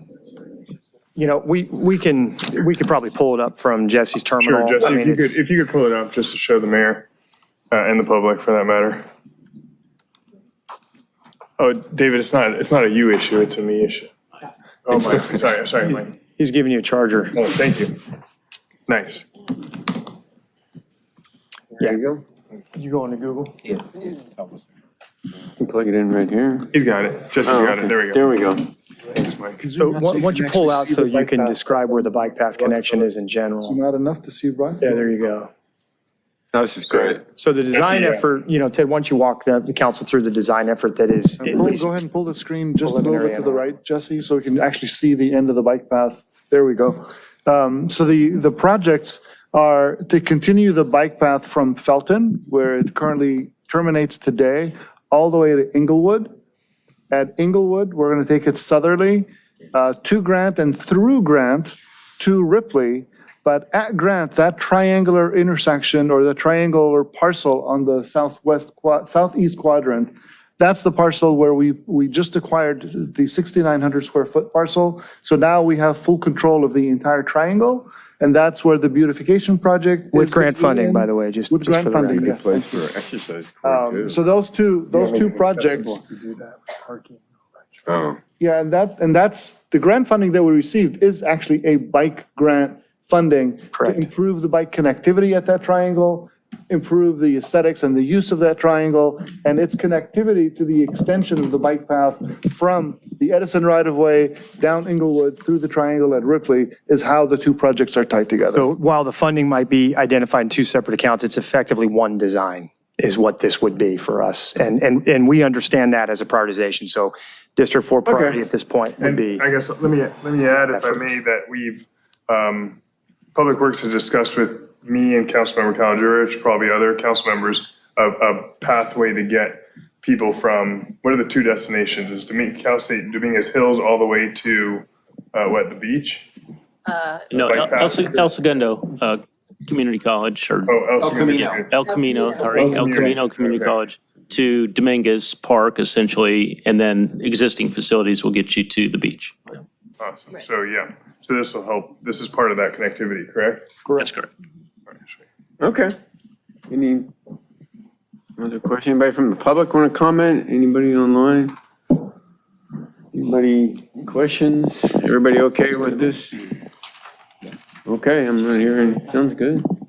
Staff's clear? Yep, that's clear to us. Okay. And we do appreciate the Andrews Park restroom heads up. We will. Yeah, because it's probably $200,000 right now anyhow. It's helpful. How much of you have $100,000 in your account? Not Not anymore. Okay, Councilmember Barrett. Thank you, Mayor. So for me, looking through this list, there's so many different priorities, right? Everything's a priority. Everything's a priority. And so when I first opened this up and started thinking through it, in order to sort of find my North Star, if you will, and make some sense of it, I thought to myself, okay, well, what about public safety and traffic safety in particular? And I honed in on 41330, the Artesia Boulevard intersection safety improvements, because traffic safety on Artesia and Aviation and everywhere throughout the city, but in particular District 5 and 4, are so very important. I did confer with staff and thank you, Ted Simon and your team, for being available, and learned, as Councilmember Obaji stated, that particular project is already an accelerated priority, and that we're working within the confines of LA County's rules and regulations, and partnering with them on this. So they're moving forward, Public Works is moving forward as promptly as they can, and nothing more beyond what they're doing can really, as I said, accelerate that. One item that did jump out to me sort of related to that is 41080, the Artesia Boulevard improvements, and specifically the traffic signal head replacement. I would just ask, to the extent those funds could be used to supplement 41330, the Artesia Boulevard intersection safety improvements, if they work hand in hand, and if you could draw from those funds, great. I would just ask that you consider doing that, Mr. Simon, Director Simon. So with that taken care of, and already a high priority for the city, my item from this list would be item 30920, the Anderson Park Scout House renovations that the mayor mentioned and has been discussed earlier, and in particular the Boy and Girl Scout house completion, including the interior floors and exterior. And doing everything that can be done within reason to finally and fairly wrap that up. So that's what I have, and that's all I have at this time, Mayor. Thank you. Thank you, Mr. City Manager and Public Works. Councilman, my client gave a great list of what needs to be done. Yeah, that's enough money in this to finish all those items. That's what I just want to make sure we're clear on what we're accomplishing here. So I heard in both Scout Houses, boys and girls, interior floor renovation. What else is left, just for my own edification, Mike? The exterior of the building. Of just the Girl Scout house, or just? Of the Girl Scout house. The Boy Scout house, I don't have anything that's hot. Oh, sorry. The Boy Scout house, the Girl Scout house has the most renovation that needs to be done. It's the exterior of the house. It does need to be not resided, but replastered. So then it will look just like the Boy Scout house, and it won't be wood sided. The problem that we have is that it is old siding, so we have to take a look at that environmentally. And then the interior flooring does need to be replaced in the entire Girl Scout house. So we're going to have to do an environmental study on the exterior siding of the Girl Scout house. Once that's determined, whatever substance that is, we'll have to have it abated, prepped, and then we'll do new stucco siding? Stucco siding. Stucco siding, and then simultaneously we'll be working on renovating both floors, Yes. both Scout houses. Okay.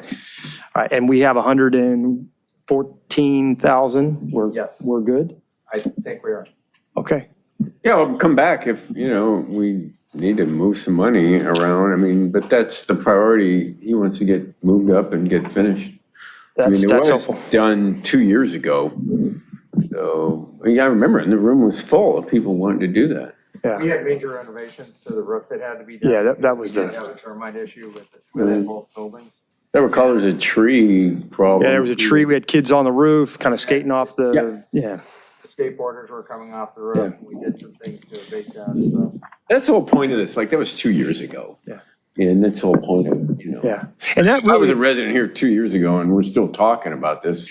well, I will say that was at the time, that was the priority, fixing the roof. And we said if we have enough funding left over, we would do the siding. And I think that's the key here. I think the floor renovations are now a nice add. But that's why I want to be very specific about what we're going to get done. It sounds like that's what we're going to focus One on. of the issues that we did have with that, Mayor, is that we did have on the Scout House, there was actually 3 buildings involved with this. It's the Boy Scout storage area. That a major portion of one side of it was near collapse. We had to resupport that. We had to resheet, we had to reframe a good portion of the building, pour concrete, do quite a bit of work. The major project on that was roof, and the roof's on all of them. Right. And then it's project creep. You know, once you start one thing, it starts to lead into another. So that was one of the issues that we had.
Test, test, mic test, 1, 2.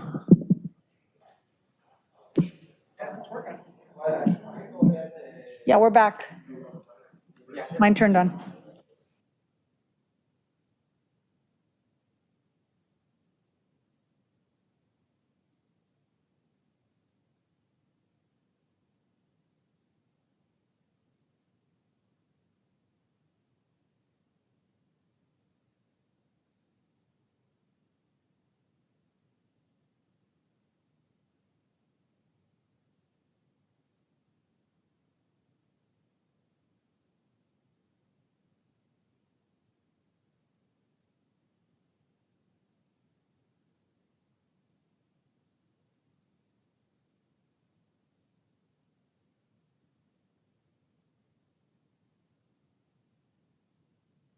Yeah.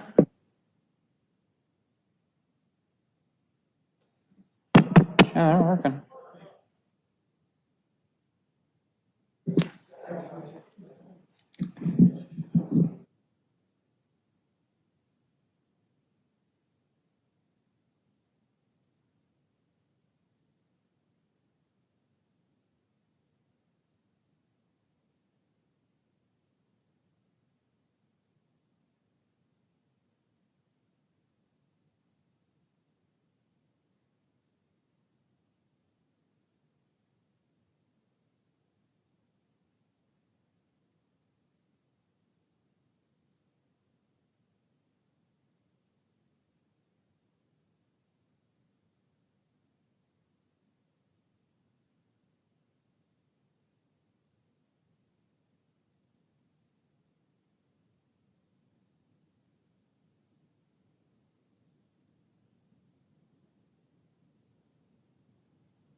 On time. Oh, 1 second early. 1 second early.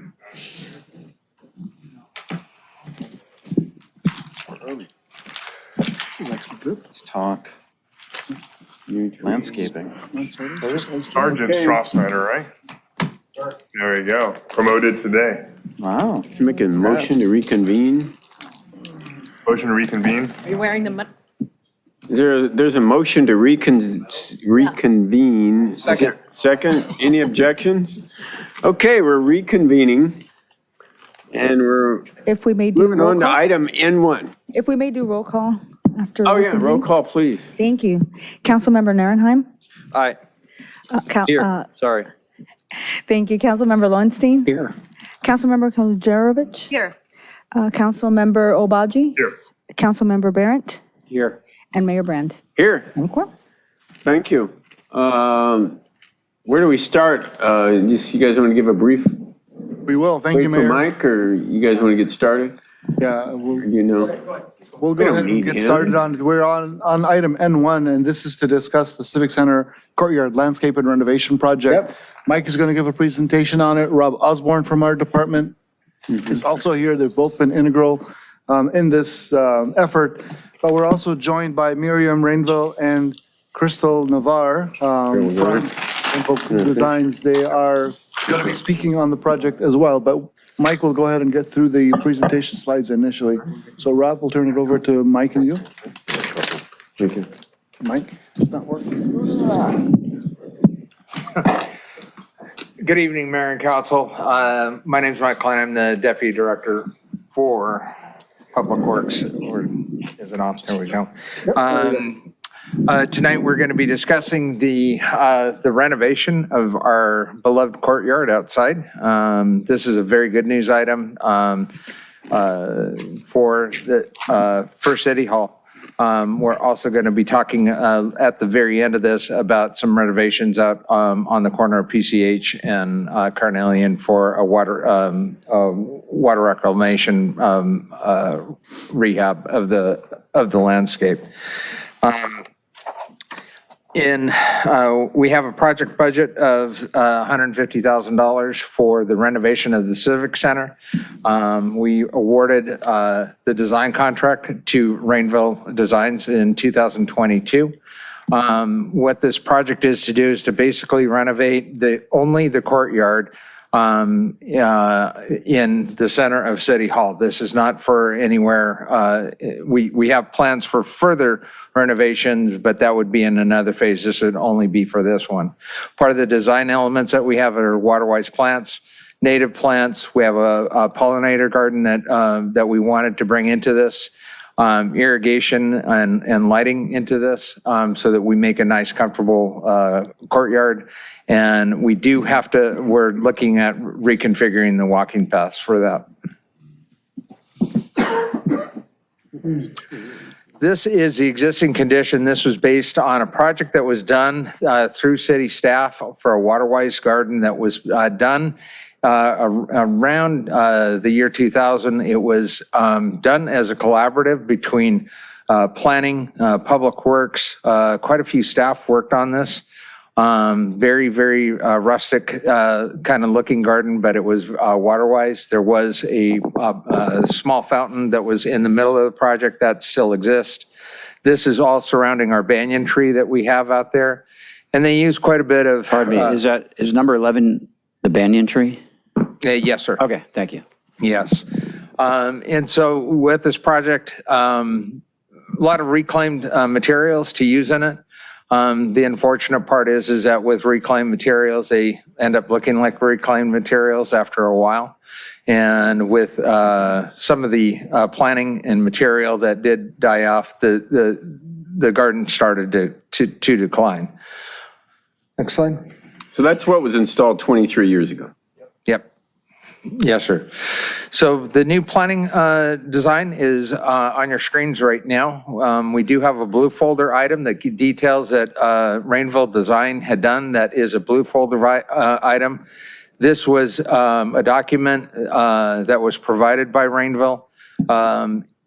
And this gets into very, very details. Our slides are at kind of a 10,000 foot level for the convenience of council for tonight. But in the blue folder item, it gives some very, very good, not only planting detail, but structural detail and concrete element detail.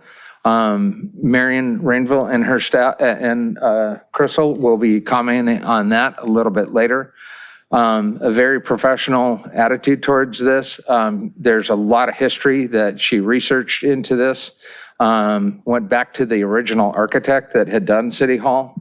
So it's a very, very, from the grassroots from way back when to bring back some history. And she has some very good design elements. There is a planning element on this that we can get into a little bit later, but most of these plants are kind of a general water-wise garden. Not everything has been selected on this, but we can work on possibly other types of planning. But this is a good item for you to see what the progress is on where we're at right now. The conceptual plant images, these are all the plants that we have. There's quite a few that are in this. You can go through this again in the blue folder item that gets into a little bit more detail about the type of plants. These are a concept, so we can change things around. This isn't set in stone right now, so it would be something that we can take a look at and work with Rainville Design on this. Next slide. Yeah, that's just more of the plant palette. And continuing on with more of the plant palette. Next one. This one, this slide right here is for the corridor. We have a corridor that lands between City Hall and the library. This was an initial design in the blue folder item to do the central courtyard, but then it also included the pathway in between the City Hall and the library. This is not in this project. I want to be very clear on this. We don't, but this is possibly a phase for down the road. Rainville Design, in her design, she had done this for us, and it ties the courtyard into that for a future phase down the road. These are some more of the courtyard plant images. We can take a look at those slide by slide, and this is just for reference. Again, more plants.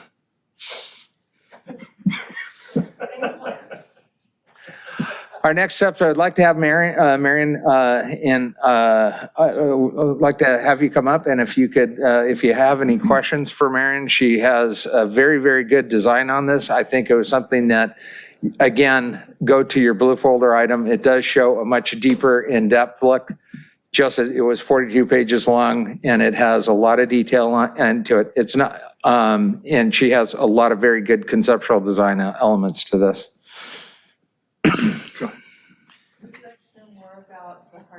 And the layout and the relationship to the historical development. Yes. Because I'd like Crystal to speak to that. She was the one that developed that. Yes. And if you can browse through with her. Yeah, sure. So, I mean, just to speak a little bit more to the history of the And Miriam courtyard. and Crystal, we're going to go ahead and pull up yours. If you want to refer to any specific pages, you let us know which pages, great. please. Perfect, thank you. I think it starts on page 18. Let's go to page 18, I believe. Let's see. Yeah, well, actually, let's go a little bit before that. I didn't know I would have the benefit of this, so that's great. If we can go back to the original layout of the original drawing from the architect. Keep going, just a couple more slides back, I think. Yeah, there we go.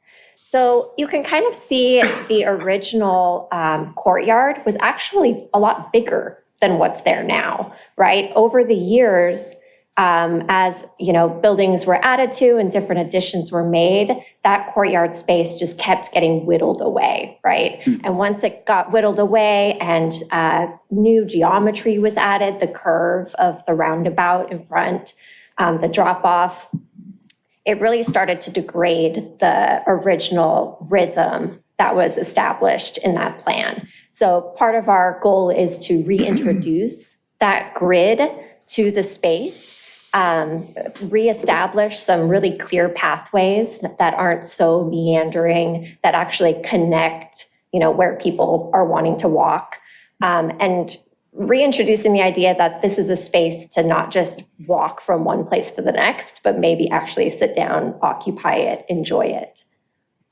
So part of our new design, our current design that you just saw, reintroduces this alley of trees that was part of the original plan. So an alley, just a repeating row of trees, as a nice shade element, and also just a place to kind of sit. Can you move the microphone closer to you? Oh, sure. Sorry about that. Thank you. So we reintroduced the alley of trees, and then also just, as I said, kind of reintroduced the grid pattern, taking the clues from the architecture and letting that be reflected in the landscape. And so as to not be so rigid as the original mid-century design, our new planting palette also has kind of this more free-form brushstroke pattern to it. So the plants are breaking free from the grid. The grid is a way to establish rhythm and order to the walkways, but the planting gets to be a little bit more natural than what mid-century planting plans were like. So do you know what year this original landscape plan was? Do you remember? 55. 55? That sounds right. What? 1955? 55. Yeah, I think it's 1955. Wow. Yeah. Gruen Associates, they're still in business. Who? Gruen and Associates, Victor Gruen. Oh, yeah. I've heard of them. Yeah. Okay. Is there anything you wanted to say, Miriam, too? I think it's kind of nice to go into the grid and a little bit through the pages if you can, quickly, real quick. Yeah, so back to page 18, where we were. Yeah, I mean, the history's interesting, but we want to spend the majority of our time on. Right. We just Definitely. want to know how we got there. Exactly. So this is kind of, if we wiped away what's there now and kind of treated this space as kind of a blank slate, we're reestablishing the grids, but that's, very obvious in the covered walkway that's in front of City Hall. Next slide. Reestablishing the boundaries in a way that makes sense, right? We'll work with what we got. We can't go back to the way it was, but at least we can take what's there and very clearly mark out where the boundaries of the courtyard are. Go ahead, next slide. Identify the points of connection. So where are people going? Where are they walking to and from?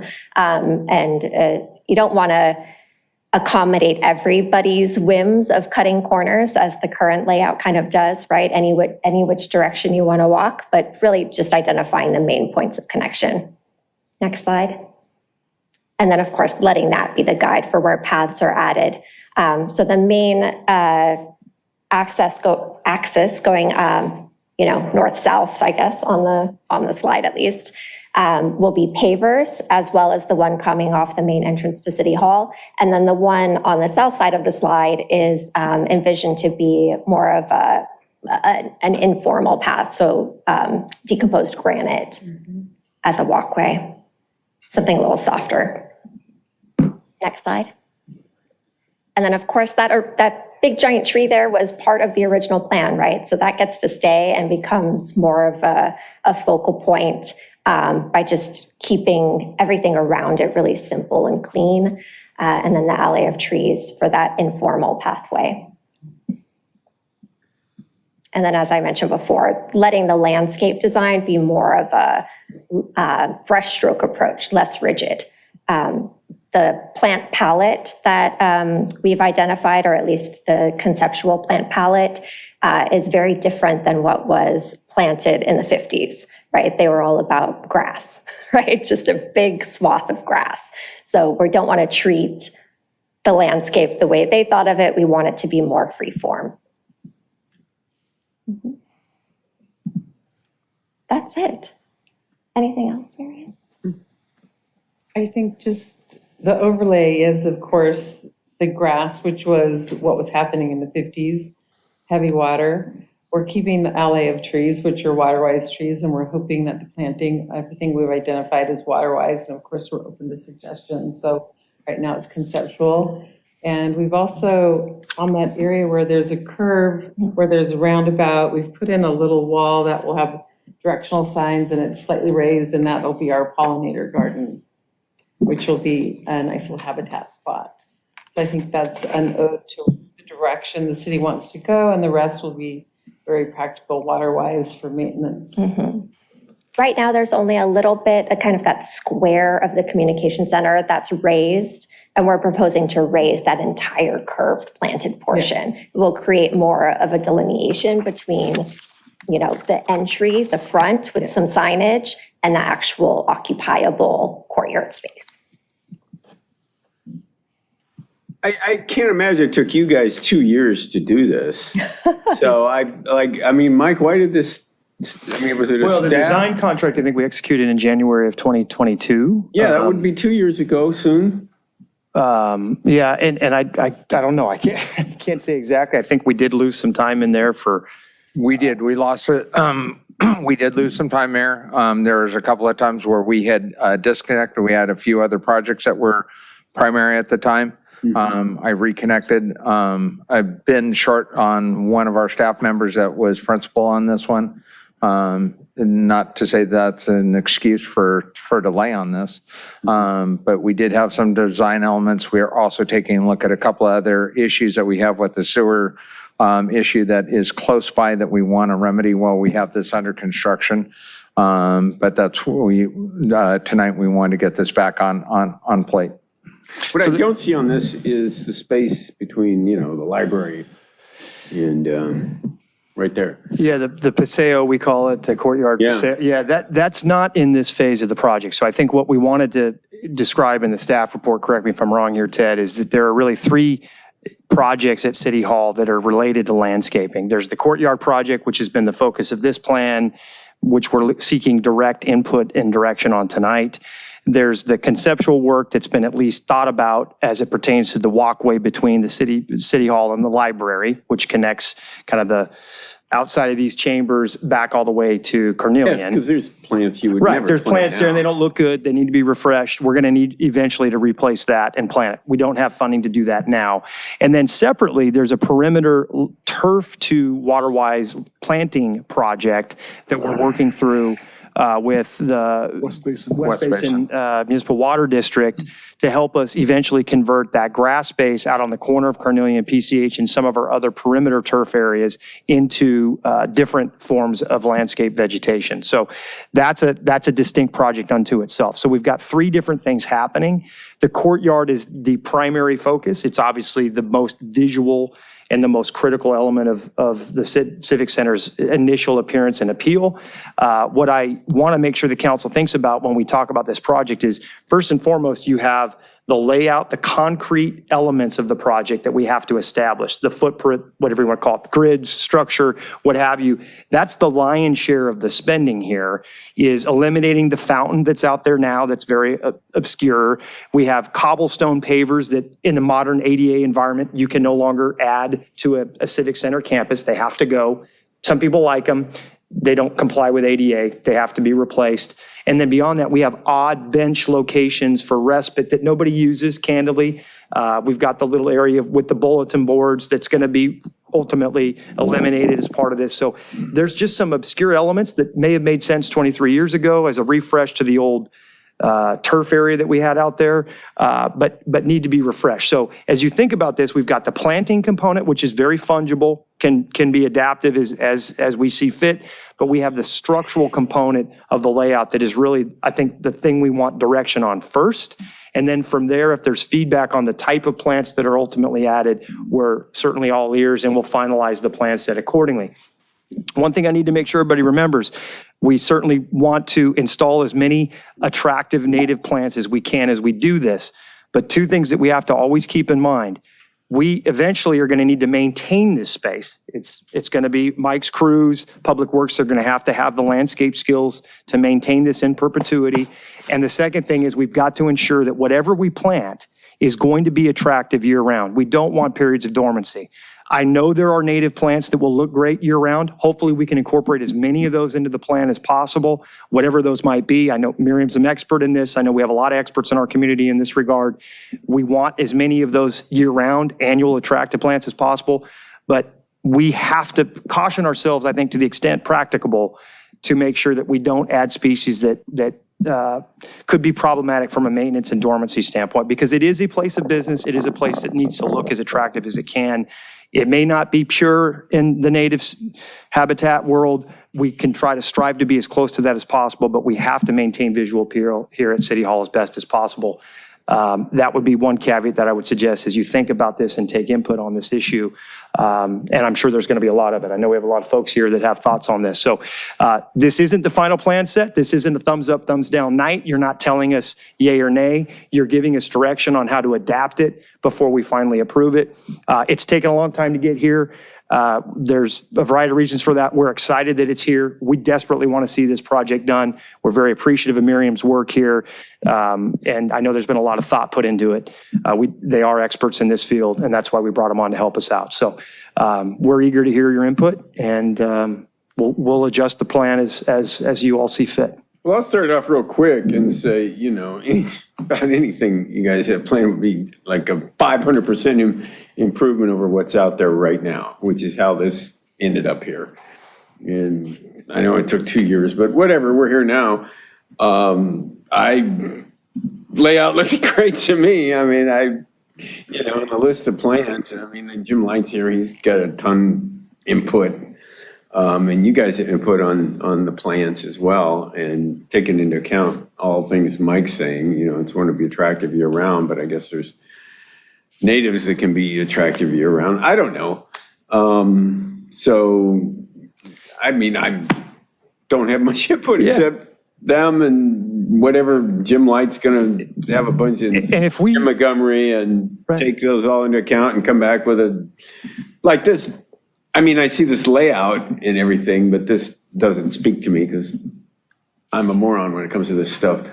But yeah, I would, most regular people would rather see something which is much more, I'm sure, time intensive and expensive to create something. What am I trying to say? You know what I mean? Something that's more model-like, and you take what's there. And getting rid of all that stuff that nobody uses anymore. It's going to be great. Yeah. The fountain has been a maintenance problem for us for 2 decades. I think probably about 2 years into its installation, it became problematic for Public Works. So we're thrilled. This is the entry to our city. Yep. This is the first image people get, and it's frankly a disaster right now. Yeah. So, whatever, we settle on is going to be a huge improvement. And if we want to pull up the planting plan and go through the plants, we can do that tonight. I don't know how constructive that is. You want to go through the plants? We can certainly do that if you're dying to.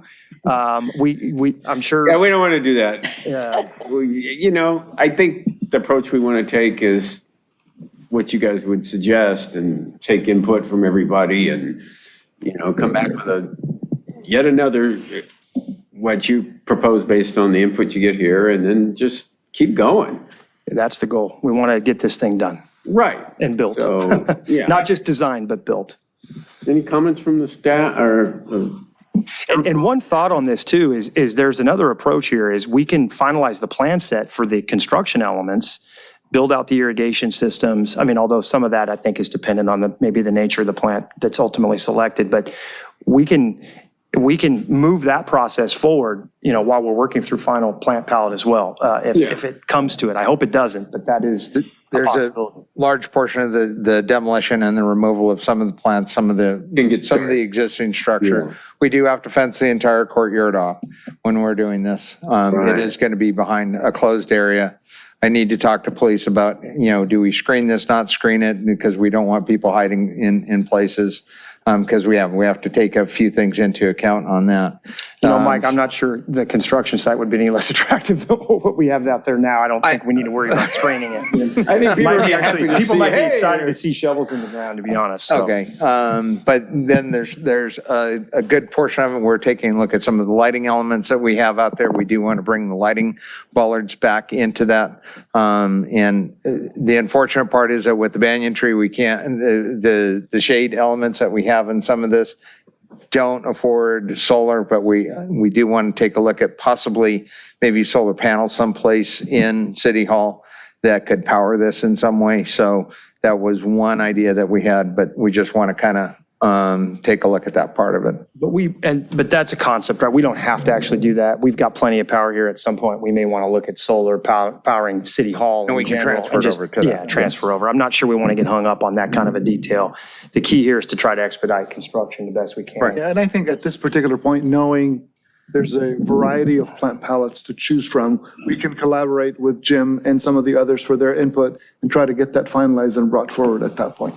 Yeah, but you can get started on. Yeah, this is, right, this grid is really important for us to be able to begin to move forward. You all saying, yeah, it makes sense to get rid of the fountain, makes sense to get rid of some of the structures we have out there today, tear it up and build out the concrete, the pathways that have been described. I think this, from a pedestrian access standpoint, makes a lot of sense from a flow pattern, and it would be good to get that project going. That's the design input we're looking for tonight.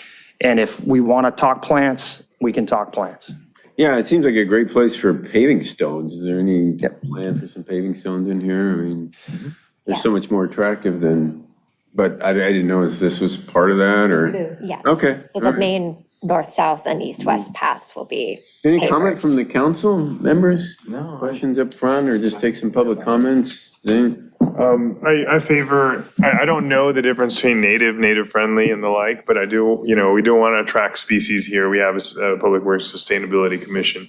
We want to be able to bring pollinators here, have them pollinate, drink water, whatnot, and grow the, butterfly species population in the area and be an exemplar to the residents of how they can, in a water-wise way, improve their area. So if you could light up 2B. This was done by EnviroScape. This is my front yard today or yesterday, but it goes to show that by planting natives and native-friendly species, you're not sacrificing appearance. These are, most people compliment it when they go by, if they say hi, and they like the garden. And there's some cool plants that are native friendly or water-wise that are colorful like this. I forget what this is called, Australian something or other. Yeah. And the like. So, and obviously the pollinator fountain here constantly gets birds. I mean, it's just birds galore, all different species and so on and so forth, and that's in a small space. So that's all. I just wanted to basically encourage you guys to go, you professionals to go for aesthetically pleasing, pollinator-friendly plants that are, and this is a super easy to maintain garden. The only thing I do in this place occasionally is trim things back and de-weed. And things like, native milkweed would be great. It's tough to get, but planting some native milkweed and the like, I didn't see that on your list. That would be great. And whatever kind of input that Jim Light and others would have, and take that into consideration. And yeah, I'd like to see you guys go forward. Thanks. Okay, thank you. Yeah. I was just going to ask, what direction do you need from us today to keep this moving forward? First and foremost, just a general approval, I think, of the grid and layout and adoption of that strategy, that hardscape approach. There is, I think, a well thought out planting plan that perhaps some additional adjustments can be made to. We're seeking that input if you have any. I think, to the extent practicable, bringing in the natives and certainly the attractive natives long-term, that type of direction is helpful too. But those are sort of the primary elements. I mean, the bones of this are what we need blessed first and foremost. We can fill in the details on a planting basis. Okay. Quick question, if I may, Mayor. No, yeah. Thank you. As far as some of the existing structures out there, there's a few or a couple benches. Any plans for those? Are they, do you know? Firewood? No, I'm kidding. They're past our prime. We've spent hours and hours and hours on keeping them together. The pallet or the seating program that Marion has designed, there is concrete blocks, but she's also done it in a way that it also deters people from sleeping out there. Yeah. And so that's something that we want to make sure that we're trying to do something that is also, just a good nice look to it. Yeah. But then also keeping into the fact that some of the issues that we've had in the past with people sleeping out there and making it their home for a little bit, we want to try to deter that. Thank you. Do you happen to know the nature of the benches? Are they teak? Are they something else? Have you examined that? Yeah, they were an old teak bench. And we used to have a guy that would come out here once a year and refinish them. Okay. They finally, they're succumbing to their age. We've had to replace portions of them that have cracked, and we've rebuilt them a couple of times. So it's time for them to go. Okay. We also have integrated ADA spaces in between those individual blocks in the garden too. So there's a spot, if you happen to be in a wheelchair, you can sit next to somebody and have a conversation and immerse yourself in the space also. We have the old bulletin board space that if we can find some place that's a little bit chewed apart by termites, if we can repurpose that and pull it apart without tearing it apart, we'll see what we can do with that and maybe repurpose out someplace else. We try to do that with a lot of our stuff. Our benches that we take off the Esplanade for memorials, we try to repurpose those. At City Hall, I'd like to do new sitting features, which she has in her design. Well, hopefully this lasts, that we do and construct lasts 23 years. I got a feeling it will, because what out there now certainly didn't last 23 years. So, yeah, it's time for more than a refresh. It's time for, In her design. a redo. Anyway. Thank you, you guys. Thank you very much. Any more comments from the council? So we'll take public comment and move on. Mayor, at this time, there is no one raising their hand on Zoom, but we do have 2 e-comments, and they're both in opposition. Opposition to this redo? Okay. I don't think there's going to be much support for that, but. Jim Light, South Bay Parkland Conservancy. I think some of the confusion is the plant list that is in there isn't what Miriam just showed me a few minutes ago. And when you go through that plant list, which is what incited me to write a letter, there were 9 invasive species. And I haven't gotten through the whole list because there's 70-some plants, but I got to 43. There were 9 invasive species in there, which certainly City Hall should not be promulgating invasive species. And there was there were very few native plants, and some of them were the wrong native plants. Plus, there were some plants that required more watering than some of the other plants, so they didn't seem like they'd work well together. Now, when you look at the plan, the hardscape, I have no heartburn with that. I think that's a prudent way to go. I love the brush strokes for the plantings to kind of cut away from that angularity from that. It's just a matter of picking the right plants, and a lot of them that I didn't get to go through Miriam's whole list, but a lot of them that I saw on her list were ones that we would pick. I do want to dispel the rumor or the common feeling that California natives go brown in the summer. Certainly there are some that go dormant, but if you go out to the Bluff Garden, which Miriam designed for us and we've been maintaining for the last 3 years, there are very few plants that go brown in there. Now, if you go further down the bluff, where we're doing a true restoration, where you're putting what would have been there and there's no irrigation, yeah, you'll see some plants go dormant, just like they did when they were natural. But with a little bit of water, things like Seacliff buckwheat will stay green year round. And there's other plants that are year round green. Yeah,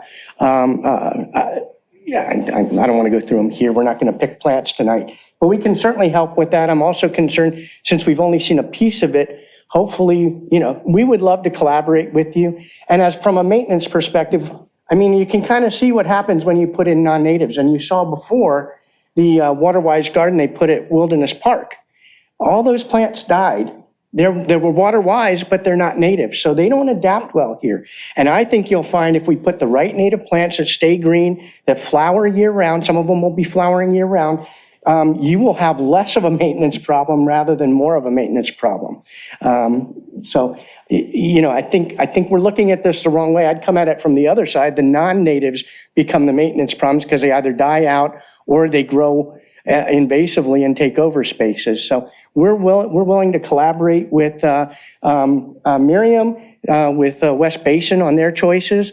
and any other contractor you pick. And we'll be here to help maintain if you want us to. You don't have to take city time. We've been maintaining Wilderness Park for 5 years, and I think we're doing a good job at that. We're actually improving the bluff slope. And so we're committed to supporting native plants throughout the area. We'd like to integrate this as a part. We'd like to make City Hall an example of what homeowners and businesses can do with their landscaping in the future. Thank you.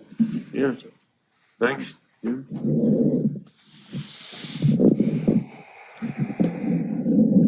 Hey, good evening, everybody. Jim Montgomery. I'm with South Bay Parkland Conservancy. I know some faces up there and some new ones. Nice to see you both. Jim's actually covered it very well, and I actually did put one of the e-comments in there, and I will actually retract my oppose now that I've seen the plans. What I read online gave me a lot of concern, but I love the hardscape and what you're doing there. I think that's wonderful, and the words I've heard are things I really, you're making a lot of thought in what you're doing. And I'm the lead for the restoration down at the Bluffs. I've been leading that for a couple of years. And one thing you may not be aware of, if you read the comments I sent in, there's the 30 by 30 plan. I don't know if you all have heard of that, but that's the California 30% conservation of our land and coastal waters by 2030. And so I think Redondo Beach has a real opportunity here to be a leader in that conservation goals. And what we are envisioning, right, is basically restoring habitat for all of our critical pollinators that are really quite suffering. I mean, if you follow the news, you can see the many species are at risk of being extinction. You know, our own El Segundo blue butterfly, right, which we're spending a lot of time on down at the Bluffs. So I think in closing, I'm really grateful, actually. I'm stoked to see what Redondo is doing. You can really be a leader here. And as Jim says, I think South Bay Parkland Conservancy, we definitely want to collaborate as much as possible. We've got 4 projects now. We've got the Bluffs, we've got Wilderness Park, we're in Alondra Park, and we're also on Hermosa Valley Greenbelt. And there's actually it's really quite gratifying. We're seeing so many groups coming to us, wanting to work together with us for our expertise. So I just view us again as a community resource. Please use us. And again, staff, thank you for what you're doing. City Council for starting this off. And Miriam over there, you and your team, what you're doing, I think it's phenomenal. So thank you. Jim, why don't you real briefly say what you're doing on the bluff down, right off Esplanade? Yeah, certainly. I mean, so we have a 4-year grant from U.S. Fish and Wildlife Services. They give us $80,000 to restore 7 acres of habitat from Miramar Park north to Avenue C. We're in year 2 of that. And one of the critical components of that is to restore habitat for the endangered El Segundo blue butterfly. So the Seacliff buckwheat that Jim talked about is its critical host plant. The caterpillar will only eat the blossoms on that plant. So if the Seacliff buckwheat goes extinct, the El Segundo blue goes extinct. So I would love to see some Seacliff buckwheat here. As Jim says, you water it, it will stay green.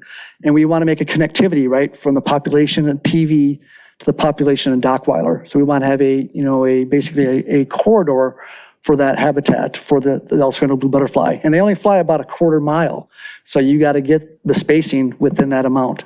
So yeah, that's what we're doing down there. And come down and volunteer. Actually, Nils has come down one time, helped us weed out some ice plant. We're going to plant about 1,000 plants here in the next year. So come join us Saturdays and Wednesdays. And I've been biking by and I've seen you there, I think working with your son or such. Yeah, thank you. So thank you for your work down there. Thank you. I will say one last thing. South Bay Super Bloom, we're going to make it happen. Don't go down Antelope Valley. Don't go to Death Valley. Come to the South Bay, Super Bloom. All right. Hey, Jim, are you still a PhD at JPL?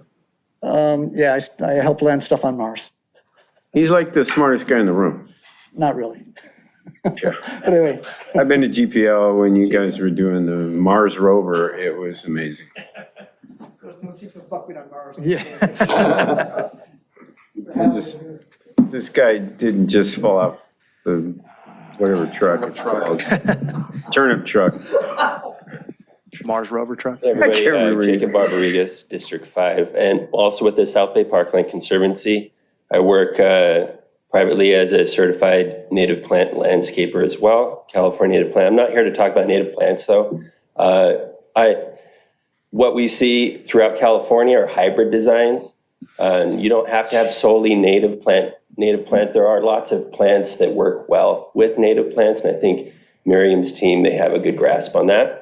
What I was hoping to hear more about was not just the plants and how those plants are water-wise, but what we do with the water that falls on our surfaces and where that goes. How are we recycling our water?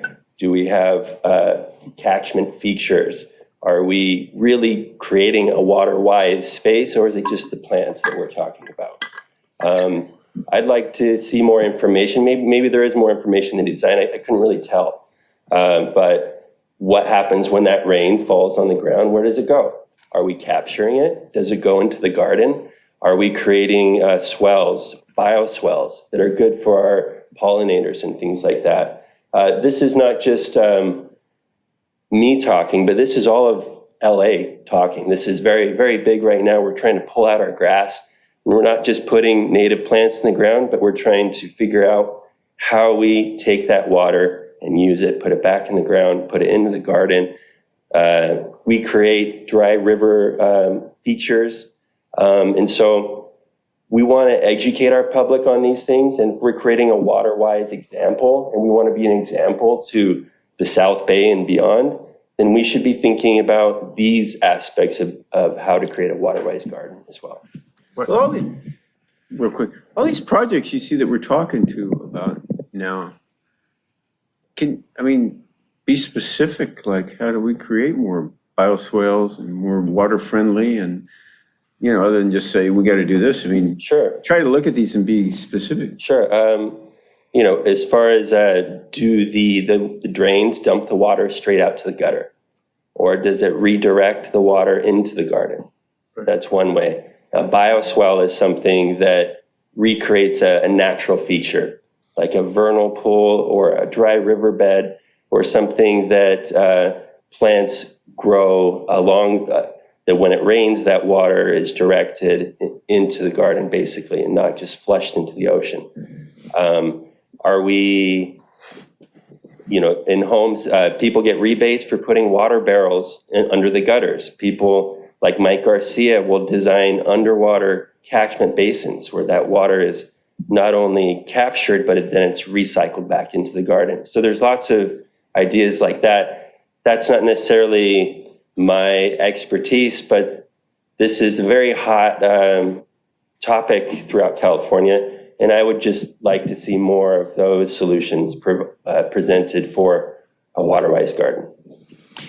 I might add, Mayor, everything we do complies with our enhanced watershed management program, which adapts these elements throughout our community. And where we have the most difficult time capturing, of course, is street flush. This particular project, everything drains into the patio garden area now. So it's capturing first flush for runoff that's coming off of our Civic Center roofs. And then anything that gets beyond capacity would migrate out to the street. Where this concept, I think, will be more critical is when we actually convert the turf out on the corner of the library. That project is going to have to contemplate water capture and bioswale because it currently naturally serves as that. Even though it's grass and not native garden, there is a retention component to that area now. So it's something that our engineers constantly implement and at a much higher volume scale, not just at small localized planting components. This is something we do with catch basin technology, infiltration technology throughout the community. It's a big part of our engineering program. Virtually every design that comes out of Public Works has to contemplate this. It's a requirement on our EWIMP. So we may not publicize it, but it is part and parcel to what we do. And in this case, relatively small area, this garden area, even in its current format, even though it doesn't do much to consume the water, is a retention facility at first flush. It'd be good to talk about it because that's what people want to hear about. And I think it's a good opportunity to talk about those things. Because at first look, I didn't know any of that was actually happening. And so, but if I did, then I would really get excited about it. And I think a lot of people would. So just broadcasting that information would be a good idea. That was designed in the first waterwise garden that was done out there in 20 some years ago, and the year 2000, I think that's when it was. They had plan for that because there's elimination of nothing but grass out there. And so that grass field was taken out when you take a look at the historical pictures of that, and then you can see exactly what Mike was talking about. What spot you were talking about, Mike? The original project that was constructed around the 2000s, this whole courtyard, as part of the original Civic Center architectural plan, was just grass. It was just grass space. It looked like the front of a 1950s home. This project converted it to a water-wise garden. It also created a bioswale component at the time, because you may not see it, but all the roof drains from the front side of the Civic Center run this direction and spit out. So we have to be sensitive to this because, as you know, we have a basement that's part of our police station that's adjacent to this space. So we have to contemplate drainage and runoff as a matter of operations. So it's an important component. We sort of now think about it as second nature, and we certainly should be perhaps publicizing it. That's really exciting, actually. I'm excited for the design. I think it's going to be a really exciting place to visit versus right now. But don't lose out on that opportunity to broadcast, what's really happening under the ground and with the water. Yeah, big projects right now. Anderson Park, what we're doing at Fulton Playfield. We've got some really big stormwater capture events that are pretty exciting. So North Branch Library. North Branch Library. Right, thanks for your input, Jacob. Really appreciate it. Go ahead. Question, is there any aspect of this where we're going to put in some sort of plaque to educate the public as to what plants are going to be there, and also, as far as watershed management and the like? Probably not probably not an interpretive display for the watershed component. I mean, we might be able to describe that somewhere. I don't know if we're envisioning many plant palette as part of it or not. We haven't. I mean, that's something we could incorporate, or perhaps a plaque that memorializes it by zone or something to that effect. A directory. I mean, yeah, it's something that's just informative, right? So people know, what are they looking at? What's the benefit of this to the environment, right? Again, inspiring people, educating people, being the example for the rest of the community, just like you guys did at the Bluffs Garden, right? So we could certainly look into that. We might need a little bit extra funding to complete that. The $150,000, I think, is going to be pretty tight, but if that's something the council would like to see, we could look at it. Sure, or QR, yeah, exactly. Actually, I've seen that at the wetlands down in Aviara down in San Diego. They have just QR codes in the thing, so you can just scan the QR code, on a little post. And South Bay Parkland's not expensive. You pull up a nice graphic. Yeah. Yeah. That's cool. Good call. Okay. Is it too late to get a rainforest with a little ride like Disneyland has? A monorail. Not a monorail. That's the harbor. That's the next. Little train. So it was just a boat ride like Electric Disneyland train. has. Yeah, Jungle boat cruise. City jungle cruise. Maybe we'll need to keep that for Wilderness Park. All right, any more comment from the council? And I guess you got all that, Miriam. What motion do we need to? It sounds like we're seeing consensus in the hardscape component of this. I'm sensing positive feedback on the layouts. We'll obviously continue to refine the plant palette. We'll finalize it. Appreciate the comments that have been made about natives. Anything that looks good year round, we're always supportive of. We'll try to incorporate that into the final design as best we can. Do you expect to come back with a? We're going to come back with final plans and specs. We'll have you approve them, and then that'll authorize us to go out to competitive bids. We're trying to expedite this. I mean, you could argue it's a maintenance project, candidly. It is a because we are really restoring what, in a modern way, in a more appropriate way, what should be there already. The construction elements are a change. That's the component that probably has to be bid more traditionally, although it is under $150,000. So we're going to try to be as expeditious about execution as we can, but we are going to have a procurement phase. We'll have you approve the final plan set after we incorporate this input. So what's the timeline on those two items? I'm looking at you guys to tell me. It would be February, March. For what? For approval or for construction? If we get, approval for plans and specs would be first, and then construction would be, I would be. So what would we think approval plans and specs? Are we talking January? What? Is ready to go. You could Yeah, I was thinking if you guys have a contractor you trust. Yeah, if we can, if, You know, Probably so you can January to avoid the come back. whole January to come back. competitive. okay, we're going to go and tell you Small enough January. project. We'll come back January. Okay. All right, so I'll just make a motion for this to come back January for hardscape, and thereafter the landscaping. Yep. Yeah, in the meantime, they can work And bring the together on project as is. plant selection. So that goes smoothly when they come back and. Yep. And if we can do it faster than that, we will. Okay. I'll second that. All right, there's a motion and a second. Okay, any objection? Everybody okay with this? International, yeah. Todd? Great. No objections. objection. Okay, so ordered. Here we go. Thank you. Thanks to the public for showing up, giving all your input. Yeah. Apparently your name's got to start with a Obviously, you know, it's J. amazing, you know, obviously Miriam's got a contract that she's the pro, but you know, the amount of volunteer work that's gone into all this and been created. True. You know, it's very gratifying. I incorporated this South Bay Parkland Conservancy in 2004. Right. And they had a slow start, but don't all day, and it's just really amazing. Yeah. To see what's transpired. Very productive. People like him. I mean, he didn't just get involved. He's been doing this stuff for 5 or 6 years. So. Anyway, N3 is next up. yeah, I think I'm gonna take off for you guys. I'm told not to come to these meetings in the first place. So, but they're fun. And, they're good. So, anyway, I'm opposed to more asphalt down there. That was the whole point of doing this. Yeah, And this is a classic example of allocating and funding a project, and then now our Soloy, or, you know, whatever we choose is gonna have to be, get more funding from somewhere else. And Yeah, we're not recommending we agreed to do asphalt, this just for a the couple record. years ago. You know, it's a good Just example. wanted to provide options. Yeah, just Of just delay lay them making out. everything turns out more expensive. That's right. So, anyway, do we need a motion to let the mayor leave? No. Just walked out. Bye, Bill. Okay, N3. Thank you, Mayor. Yeah, let's go ahead All and do right, that. Lucy, if you could power up the PowerPoint here. Yeah. Yeah. See you guys. And just I'm just going to give you a little preface on this. What we're doing tonight is Yeah. having you approve a surfacing option.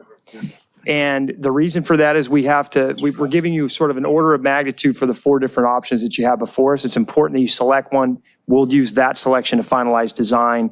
Just to kind of beat you to the punch, we're going to be recommending paver installation. It's the most expensive option, but we think it gives us the most flexibility for design and will long-term give us the most aesthetic enhancement. So with that, Andy, why don't you sort of walk us through the history thus far? Yeah, thank you, Mike. Andy Wingy, city engineer for the record. And we also have on Zoom the designer, Ellie Farah. If you have technical questions, he's available.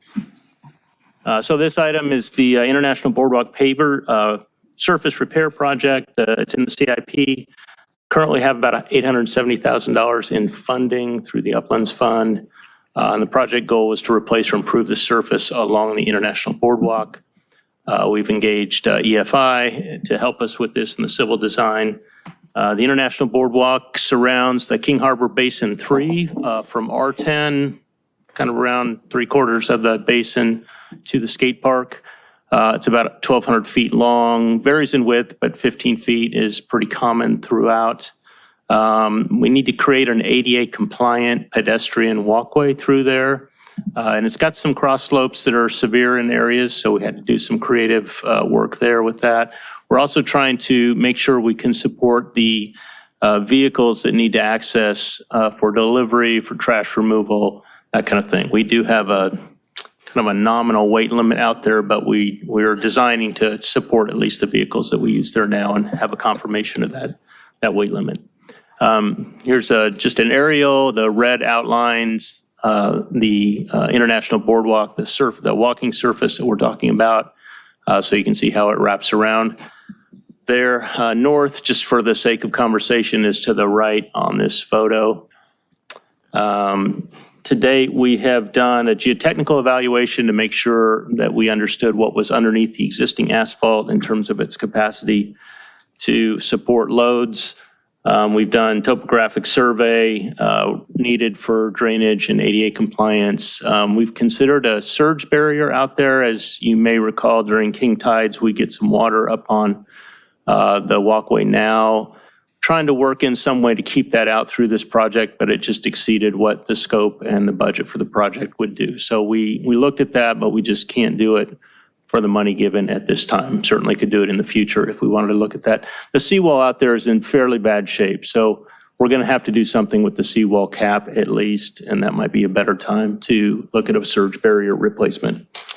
We do have a number of shallow utilities that run through this area, so working out there is going to be a little bit tricky, and we've confirmed the locations of all of those. And now we're down to the walking surface alternatives, and we've, as you've seen in the staff report, there are 3 mentioned, and asphalt is provided for comparison. I know that's not a preferred choice by many at this time.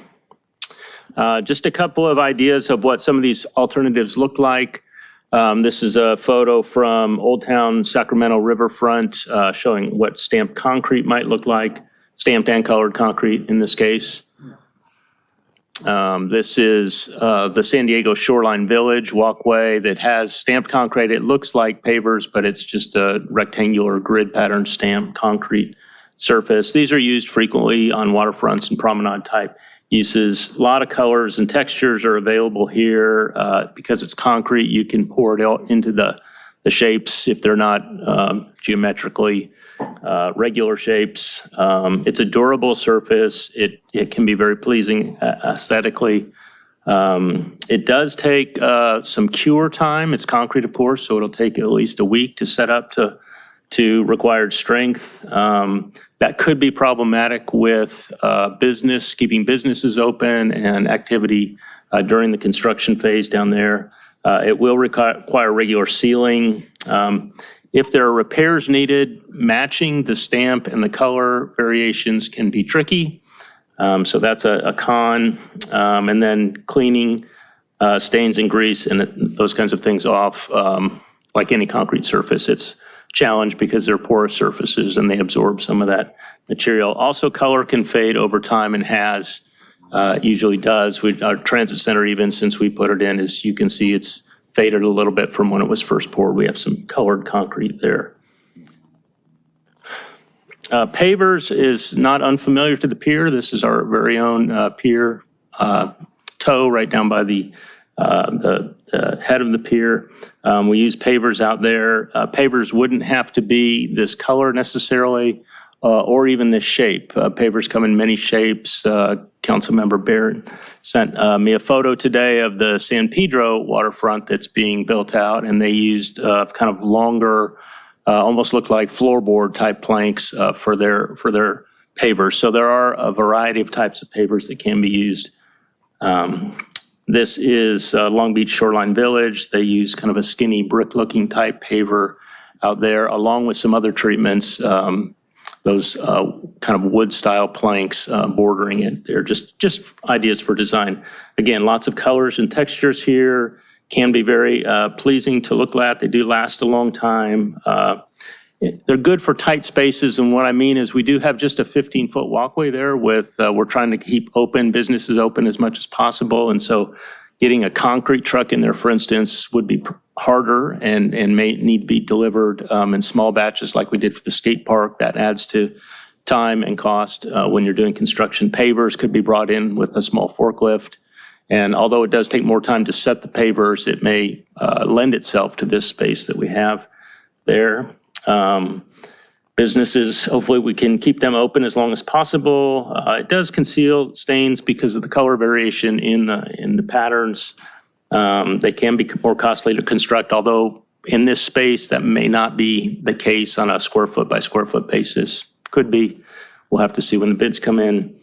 They do require a little longer time because you don't just pour and walk away and wait a week. It takes a couple of weeks to get this amount of square footage down. And then one of the downsides is you do need to keep a stock of pavers somewhere so that when you need to replace them, you have them available. These are all commercially made, not guaranteed to be available all the time. And the one issue that our maintenance staff brought up is the settlement. They can settle unevenly. We hope to address that through a good compacted foundation for them. There have been places, I'm told, on the pier where pavers have come loose.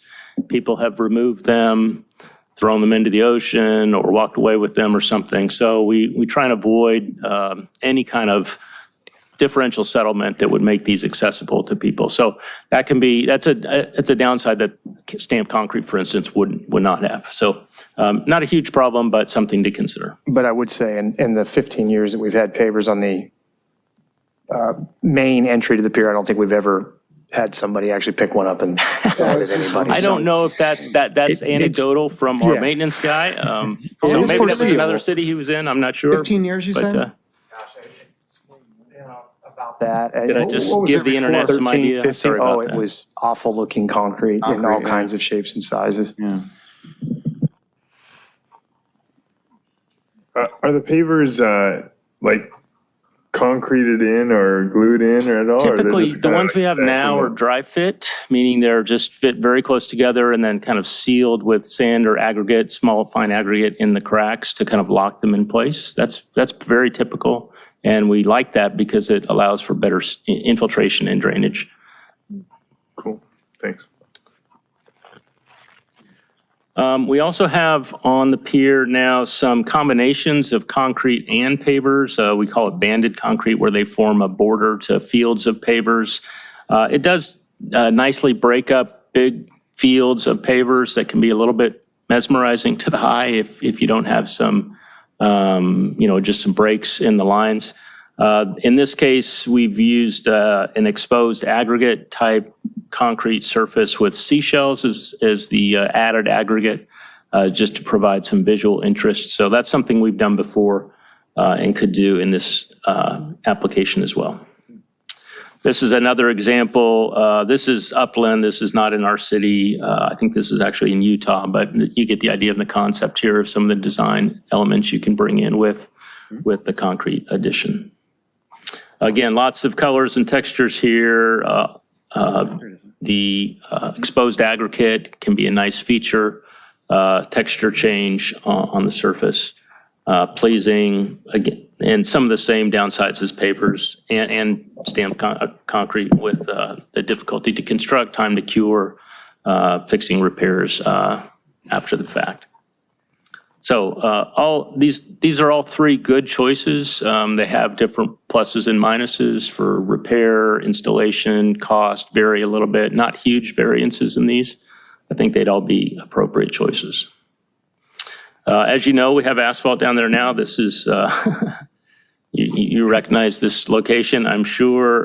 Vegetation in there. I'm not sure if it's natives. Invasive, I think that's invasive. Pollinators, I'm not sure. Never agreed. This is cracked, uneven surfaces. This can be corrected with new asphalt. You're always going to have the manhole covers and the vault boxes and stuff that interrupt your nice smooth field of asphalt, and you will on any surface. This is correctable, but asphalt is considered a flexible pavement, meaning that it's not meant to be rigid.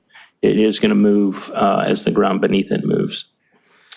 We have cracking out there now that can further degrade just through water seepage. That's a correctable issue and a maintainable issue if you stay on top of it. We do it with slurry on the streets, for instance, right now. And then all the things that can contribute to an uneven walk, possible and maybe a little bit exacerbated with asphalt because of the raveling of asphalt around these boxes and that kind of thing. So for a lot of reasons, not the most aesthetically pleasing choice. And certainly the cheapest choice, and maybe in some ways an easier to maintain choice, but for a marquee area like we're talking about, maybe not the most appropriate choice. A couple examples of what newer asphalt looks like. You can just go right over this. I'm sorry? You can just go right by this. Don't even sell it, huh? Yeah, don't even try to sell it. And this table was in the staff report as well. Just some relative comparisons, estimating costs here between 1.1 and $1.2 million. Design varieties, we've just picked some relative terms here: mid, best, worst. hard, easy, middle, just to give you a sense of how they rank. As I mentioned, there's not a huge amount of difference in these choices. Other than I think the installation of pavers is, if I'm a contractor, if looking at it from a contractor's lens, it just seems like it would be easier to install pavers out there than try and get a ready-mix truck out there. So our recommendation tonight is just to provide direction to staff on the preferred surface treatment, any other design considerations. We are kind of turning the screws a little bit on our designer to see if he can get us final plans and specs by the end of the year, perhaps even advertised before the holiday break. That would be our goal so we could accelerate this project. Yeah, and just a couple more tidbits. Obviously, any of the preferred options here are a little bit beyond budget. We don't know what the final cost will be until we conclude bidding. I can say that I believe, have sufficient funding inside the current parking structure operational enhancement security project. We have $600,000 allocated to that specific budget. I think that's a relative similar draw. Any overage we see in final bidding beyond budget, I would come back and recommend a modifying resolution to pull the delta from that account. We believe there'd be enough still in that project account to proceed with the Wi-Fi connectivity and fiber installation that's got to precede the security enhancement component and conversation. So we wouldn't have to cannibalize the project in full in order to advance the International Boardwalk final installation.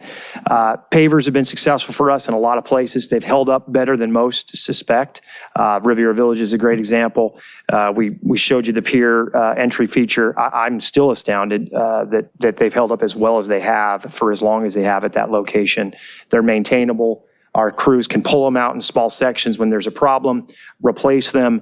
If you have a sewer cut or a water utility connection, you don't have to damage the entire area like you do with concrete, where you have to make a saw cut and completely disorient the design. We like that flexibility.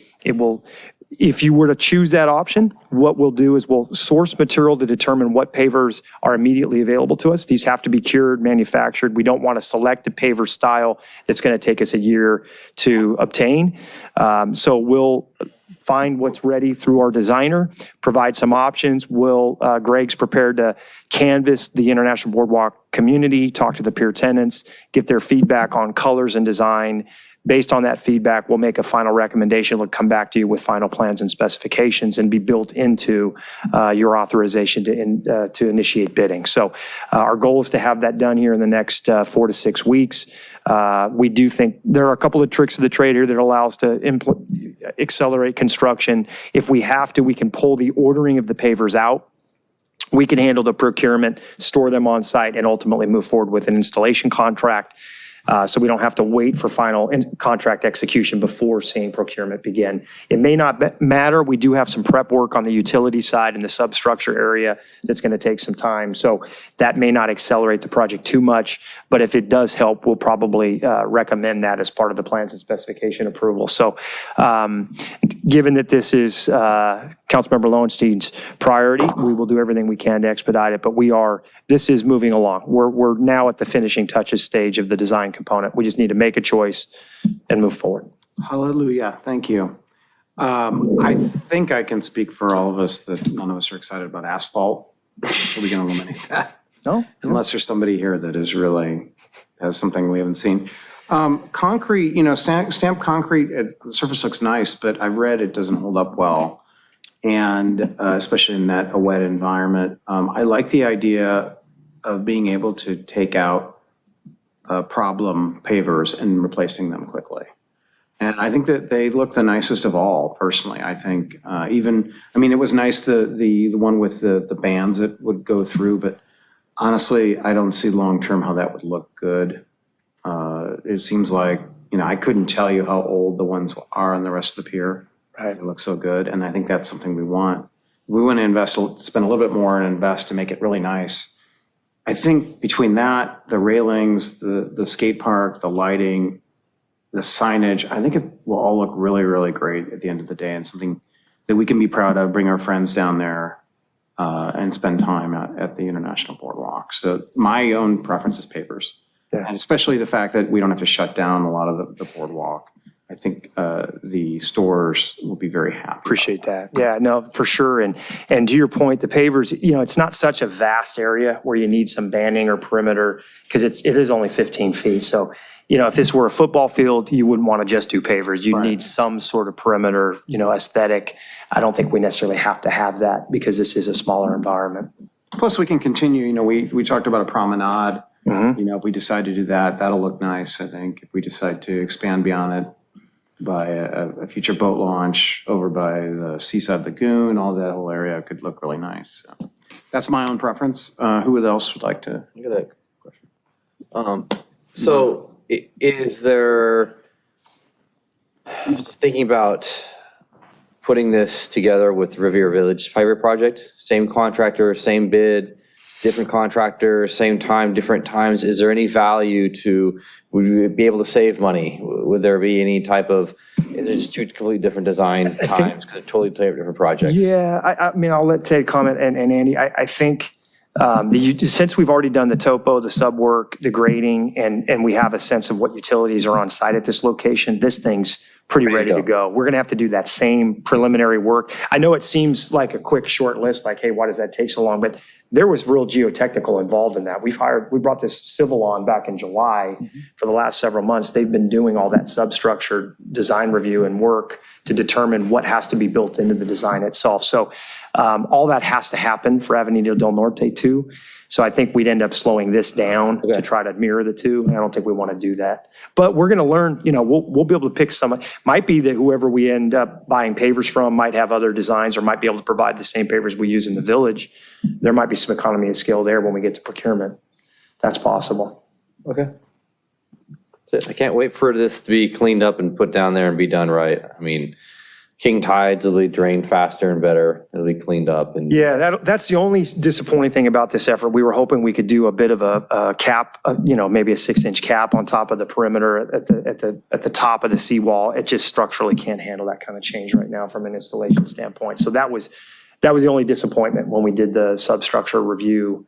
We're going to have to continue to deal with that king tide issue, but hopefully the seawall replacement down the road will address that. Who else? Councilmember Rabaji. So on the subject of the seawall, when it's fixed by the Army Corps, is that going to reduce the infiltration of Not water? in this location. No. Is that because it's a rising tide that's what permeates the? So two things. When we say seawall in Basin 3, we're talking about the wall that actually abuts Basin 3 itself, not the breakwater with all the rocks out there. Got it. Different structures. So I guess when the breakwater is fixed, is that going to reduce the water infiltration at the boardwalk? No, because it's king tide, that water's still getting into the basin, and that's when we see an experience. Whenever we hit 7+, the boardwalk floods from just a general tide. Yeah, what we need is we need to elevate the seawall itself.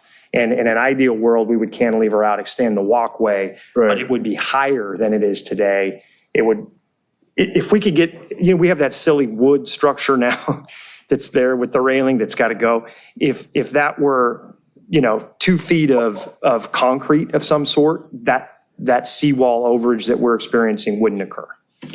And do we have, I guess, on the idea of getting everything nice at the same time in a particular location, is there any possibility of getting grant money for that? We've tried. We just, unfortunately, we applied for the federal infrastructure program. We were denied. And it turns out just about at least all of our West Coast neighbors, County of LA, we just had our Beaches and Harbor meeting, their project was denied as well, which included actually a sand replenishment effort for us, unfortunately, that was denied. We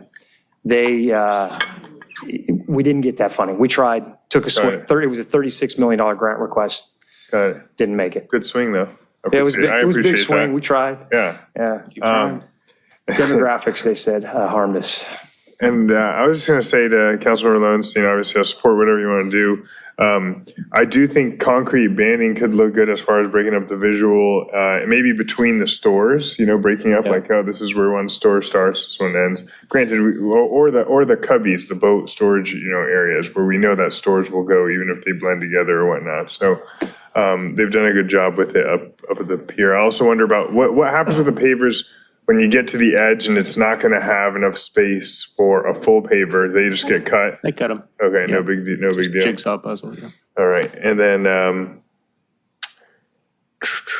I would say that if this could be done by the end of April, what I hear from all those stores down there and those lessees is it's super seasonal down there. And if we're messing with their traffic come May, June, July, when the weather gets good, it's going to be killer for them. So, Yeah, we're hoping to get it done as quickly as we can. April would be ideal. The beauty of pavers is nobody's going to have to close. So there could be temporary pedestrian disruption. It may be a little bit difficult to navigate for a while, but everybody's business will remain open. Whereas that may not be the case, when you're pouring concrete, you might be shutting down at a nice weather time. Yeah. Cool. Thank you for the support. Anybody else like to speak to this item?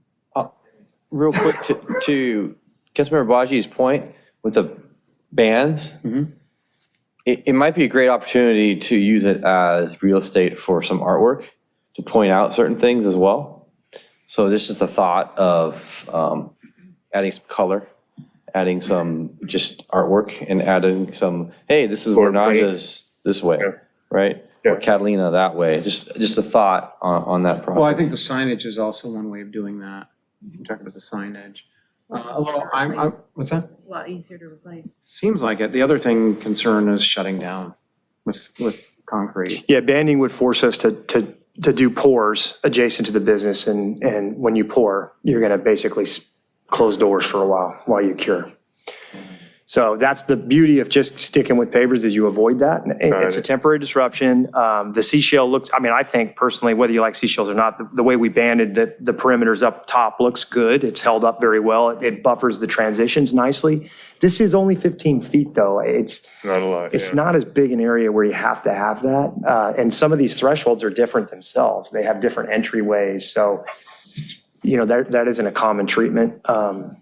We could install pavers and then come back later with some banding too, if we wanted to enhance the aesthetic. But I think if we go with banding, we're going to have to pick depths, and we're probably going to go with traditional concrete. I think it slows the design down a little bit because we've got to figure out what we want. So there's another kind of aesthetic decision. And I would tend to agree. We're going to have some longitudinal kind of borders. The seawall kind of functions as a border. It's going to be a concrete look there on that side.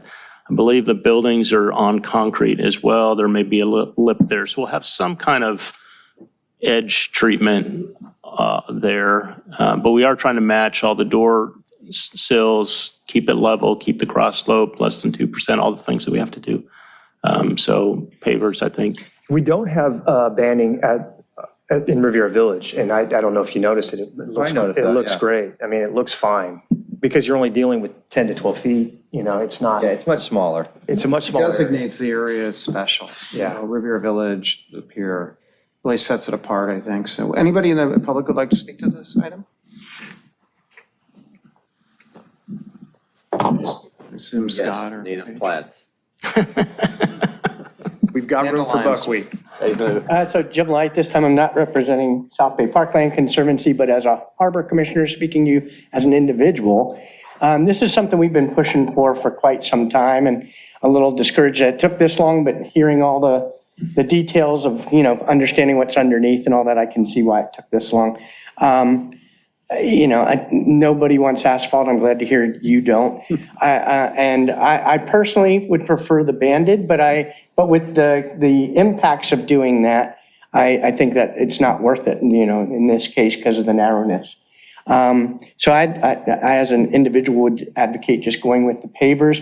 The one thing I would like to see, and I think the other commissioners would, is if you've ever been down there at 2:00 in the afternoon, in August, September, the dark surface just radiates heat, and it feels like an oven, when you walk down there, and then when you go into some of those shops, and the air conditioner can't compensate for it. So I would advocate, I know we're not color selection yet, but that we get to a lighter color, even though it might show scuffs and stuff like that, just so we're not re-radiating heat into that concrete structure that then re-radiates it for hours after that. So That's all I wanted to say. I'm very, very pleased to see this going through, and it would be nice to get it before summer for the businesses, so thank you.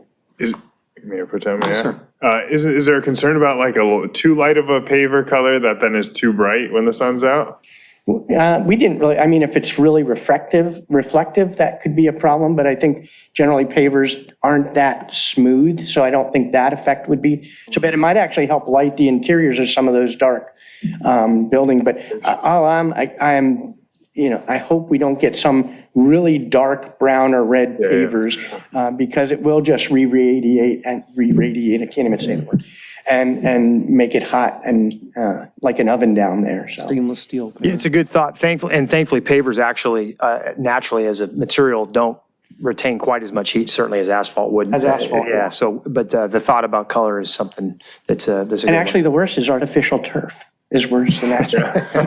We're not proposing that. That was the other option. That was only $200,000. Off the list, yeah. No work needed. Use the turf from the Beachside Festival. Cut it out.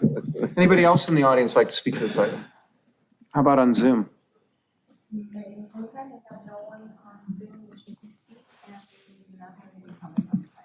Okay, well then I'll make a motion, then we go with pavers and bring back the Plans and specs. Plans and specs within 4 to 6 weeks, if not sooner. And then in terms of the funding, we'll address that when we conclude procurement. So, I mean, I don't want us to take money artificially away from a project and not need it. When we have certainty as to price, we'll make the appropriate budget modification. Okay, super. That's my motion. I'll second that. Okay. Nobody else? Okay. So there's a motion on the floor and a second. Why don't we do a roll call vote? Councilmember Narenheim? Aye. Councilmember Kalijorovic? Aye. Councilmember Baji? Aye. Councilmember Barrett? Aye. And myself, aye, 5-0. Okay, now on to city manager items.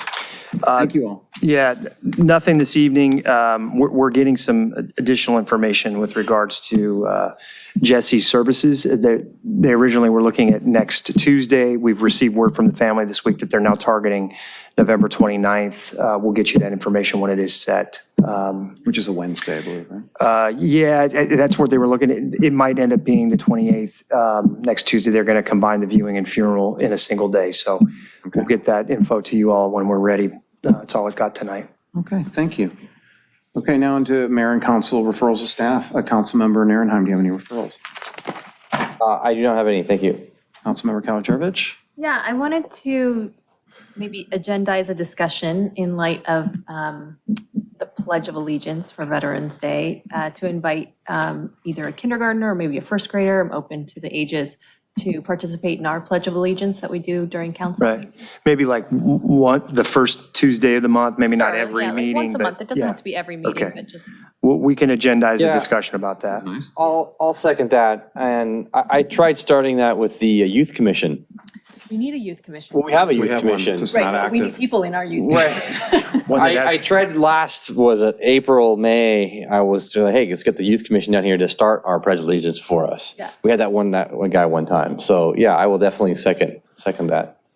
Okay. Do we need a motion for that? It's a referral. I'll bring back an Okay. item to discuss it. We can't make that decision tonight. We'll bring an item Yeah. back that can discuss that. All in favor? Aye. Any opposed? Okay. Anything else? No. Okay, Councilmember Obaji. 2 quick ones, not staff intensive. CIP. One, I'd like to agendize a discussion on maybe naming the Redondo Beach Harbor Drive Bike Path Jim Hannon Way or something to that effect to honor Jim Hannon's work on the South Bay Bicycle Coalition over all these years and his continued advocacy. And another, so if there's a second on that. Second. All in favor? Aye. And then another, I'd like to agendize a discussion about letters to Assemblymember Marisucci, Ben Allen, and Representative Ted Lieu on the Metro item. I can see Councilmember Barrett recusing himself already. So discussion to expand Our letter campaign, which is, Yeah, okay. slight tweaks to the For existing Metro. letters. Second. Okay, all in favor? Aye. Any opposed? Any abstain? Abstain. Okay. Okay, thank you. Councilmember Barrett. No items. Okay, none for me. So can I get a motion and a second to recess to closed session again? Oh, yeah. Motion to Recess to closed session? Yes. Before we all in do, favor? would we be doing T1 at this point or not yet, Mr. City Manager? I think when we come back. Gonna do it when we come back? Okay. I do need to make sure we're clear on all the items we are going to recess to continue to discuss. Correct. So item F1, item F2, and then I believe, Mike, help me out if I miss anything, I believe items F8 through Let's read out what we're discussing. F13, and then item 14 and item 16. Okay, would you like to read those items that we're? Or do we need to read them? Are Haven't they already been read? I thought they had already been read, but, No, but they're new items now under a different letter. oh, R instead of F. That right? No, we didn't get that. Item F6 as well, Lucy, sorry. Got that. So you want to repeat them for the clerk? We said that one Sure. all the way through. So item F1 is conference with legal counsel on labor negotiation. Or I believe there are now, since we're in Yeah, recess. there are. Yeah. Correct. And then the numbers are the same. Laura, John, then more. So previously F1, now R1. Conference with legal counsel and labor negotiator for the item authorized under Government Code Section 54957.6. Agency negotiator Mike Wodzinski, city manager, and Diane, director of human resources. Employee organizations, Redondo Beach Professional and Supervisory Association, Redondo Beach City Employee Association, Teamsters, and Management and Confidential Employees. Item previously F2, now R2, conference with real property negotiator under Government Code Section 54956.8. Agency negotiator, the city manager, as well as the Waterfront and Economic Development Director for the property located at 230 Portofino Way in Redondo Beach, a portion of APN 7505-002-932. Negotiating parties, Brian Campbell and BC Urban LLC. Under negotiations is both price and terms. Item F6, now item R6, conference with legal counsel, anticipated potential litigation under Government Code Section, authorized by the attorney-client privilege, Government Code Section 54956.9D4, one potential case. Item previously F8, which is now R8 through previous F13, which is now R13. And that includes item 8, conference with legal counsel, existing litigation, authorized by attorney-client privilege, Government Code Section 54956.9D1. Name of case, City of Redondo Beach et al. Versus California State Water Resources Control Board, case number 20STCP-03193.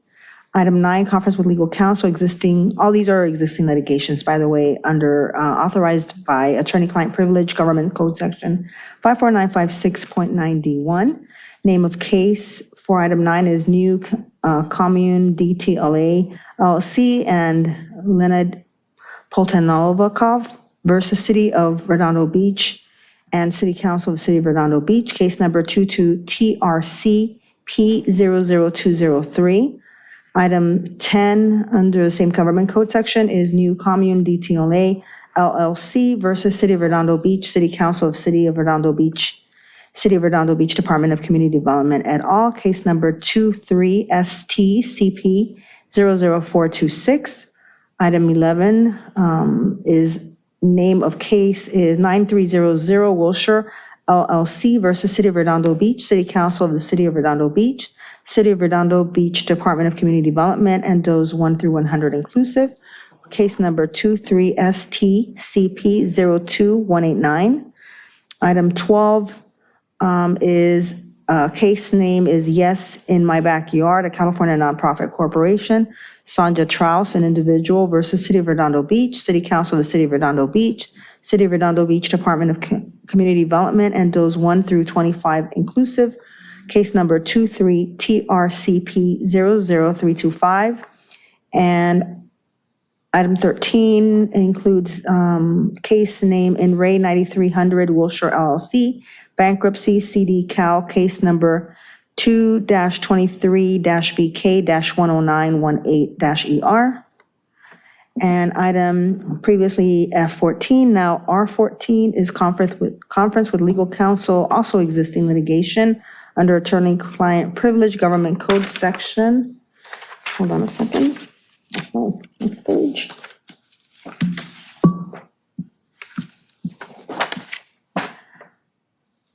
Um, 54956.9D1, name of case, the City of Redondo Beach, a California charter city, City of Carson, a California charter city, City of Torrance, a California charter city, City of Whittier, a California charter city, City of Del Mar, California chartered city, versus Rob Bonta in his official capacity as California Attorney General, State of California, and those 1 through 50 inclusive, case number 22ST-CP01143. And item previous F16, now R16 is conference with legal counsel for existing litigation, also under attorney-client privilege, government code section 54956.9D1. For a case name New Commune DTLA LLC versus City of Redondo Beach, City Council of City of Redondo Beach, and those 1 through 100 inclusive, case number 23STCV10146. Thank you, nicely done. Who will be joining us for those discussions? For the first item, we'll be joined by, for all remaining items, myself, City Attorney Mike Webb. For item F1, we'll be joined by Laura Calty. And for item F2, we will be joined by Greg Kapovich. And then for items F8 through F13, and then I believe item F6, now R, these are all now R items, I'm sorry. We will be joined by John Wellner. Okay. We are now back into closed session. Thank you so much.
So I know, so it doesn't matter what the names are.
we are back when Doug is ready.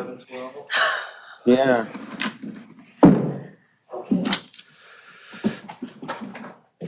Okay. Ready, Doug? Yeah. Okay, we are back from closed session. Can I get a quick roll call? Councilmember Nierenheim. Here. Councilmember Kraljevich. Here. Councilmember Obaji. Here. Councilmember Barrett. Here. And I'm here as well, too. What do we have to report from? Yeah, closed we do session? have some reportable action. Council unanimously authorized city attorney to defend the city and the case listed under items F3 and R3. In this case, it was R3 because we took it up as part of the second half of closed session. So, and the Cheryl Marie Huddle versus City of Redondo Beach, et cetera, the council has unanimously authorized defense. Okay, thank you. We are adjourning in memory of Glenorse Nelson, 16-year business owner of Pacific Auto Cleaning. Can I get a motion and a second to adjourn to the next meeting, which is November the 21st at 6 p.m.? So moved and in memory of. Thank you. Okay, any opposed? All in favor, any opposed? Okay, see you next week.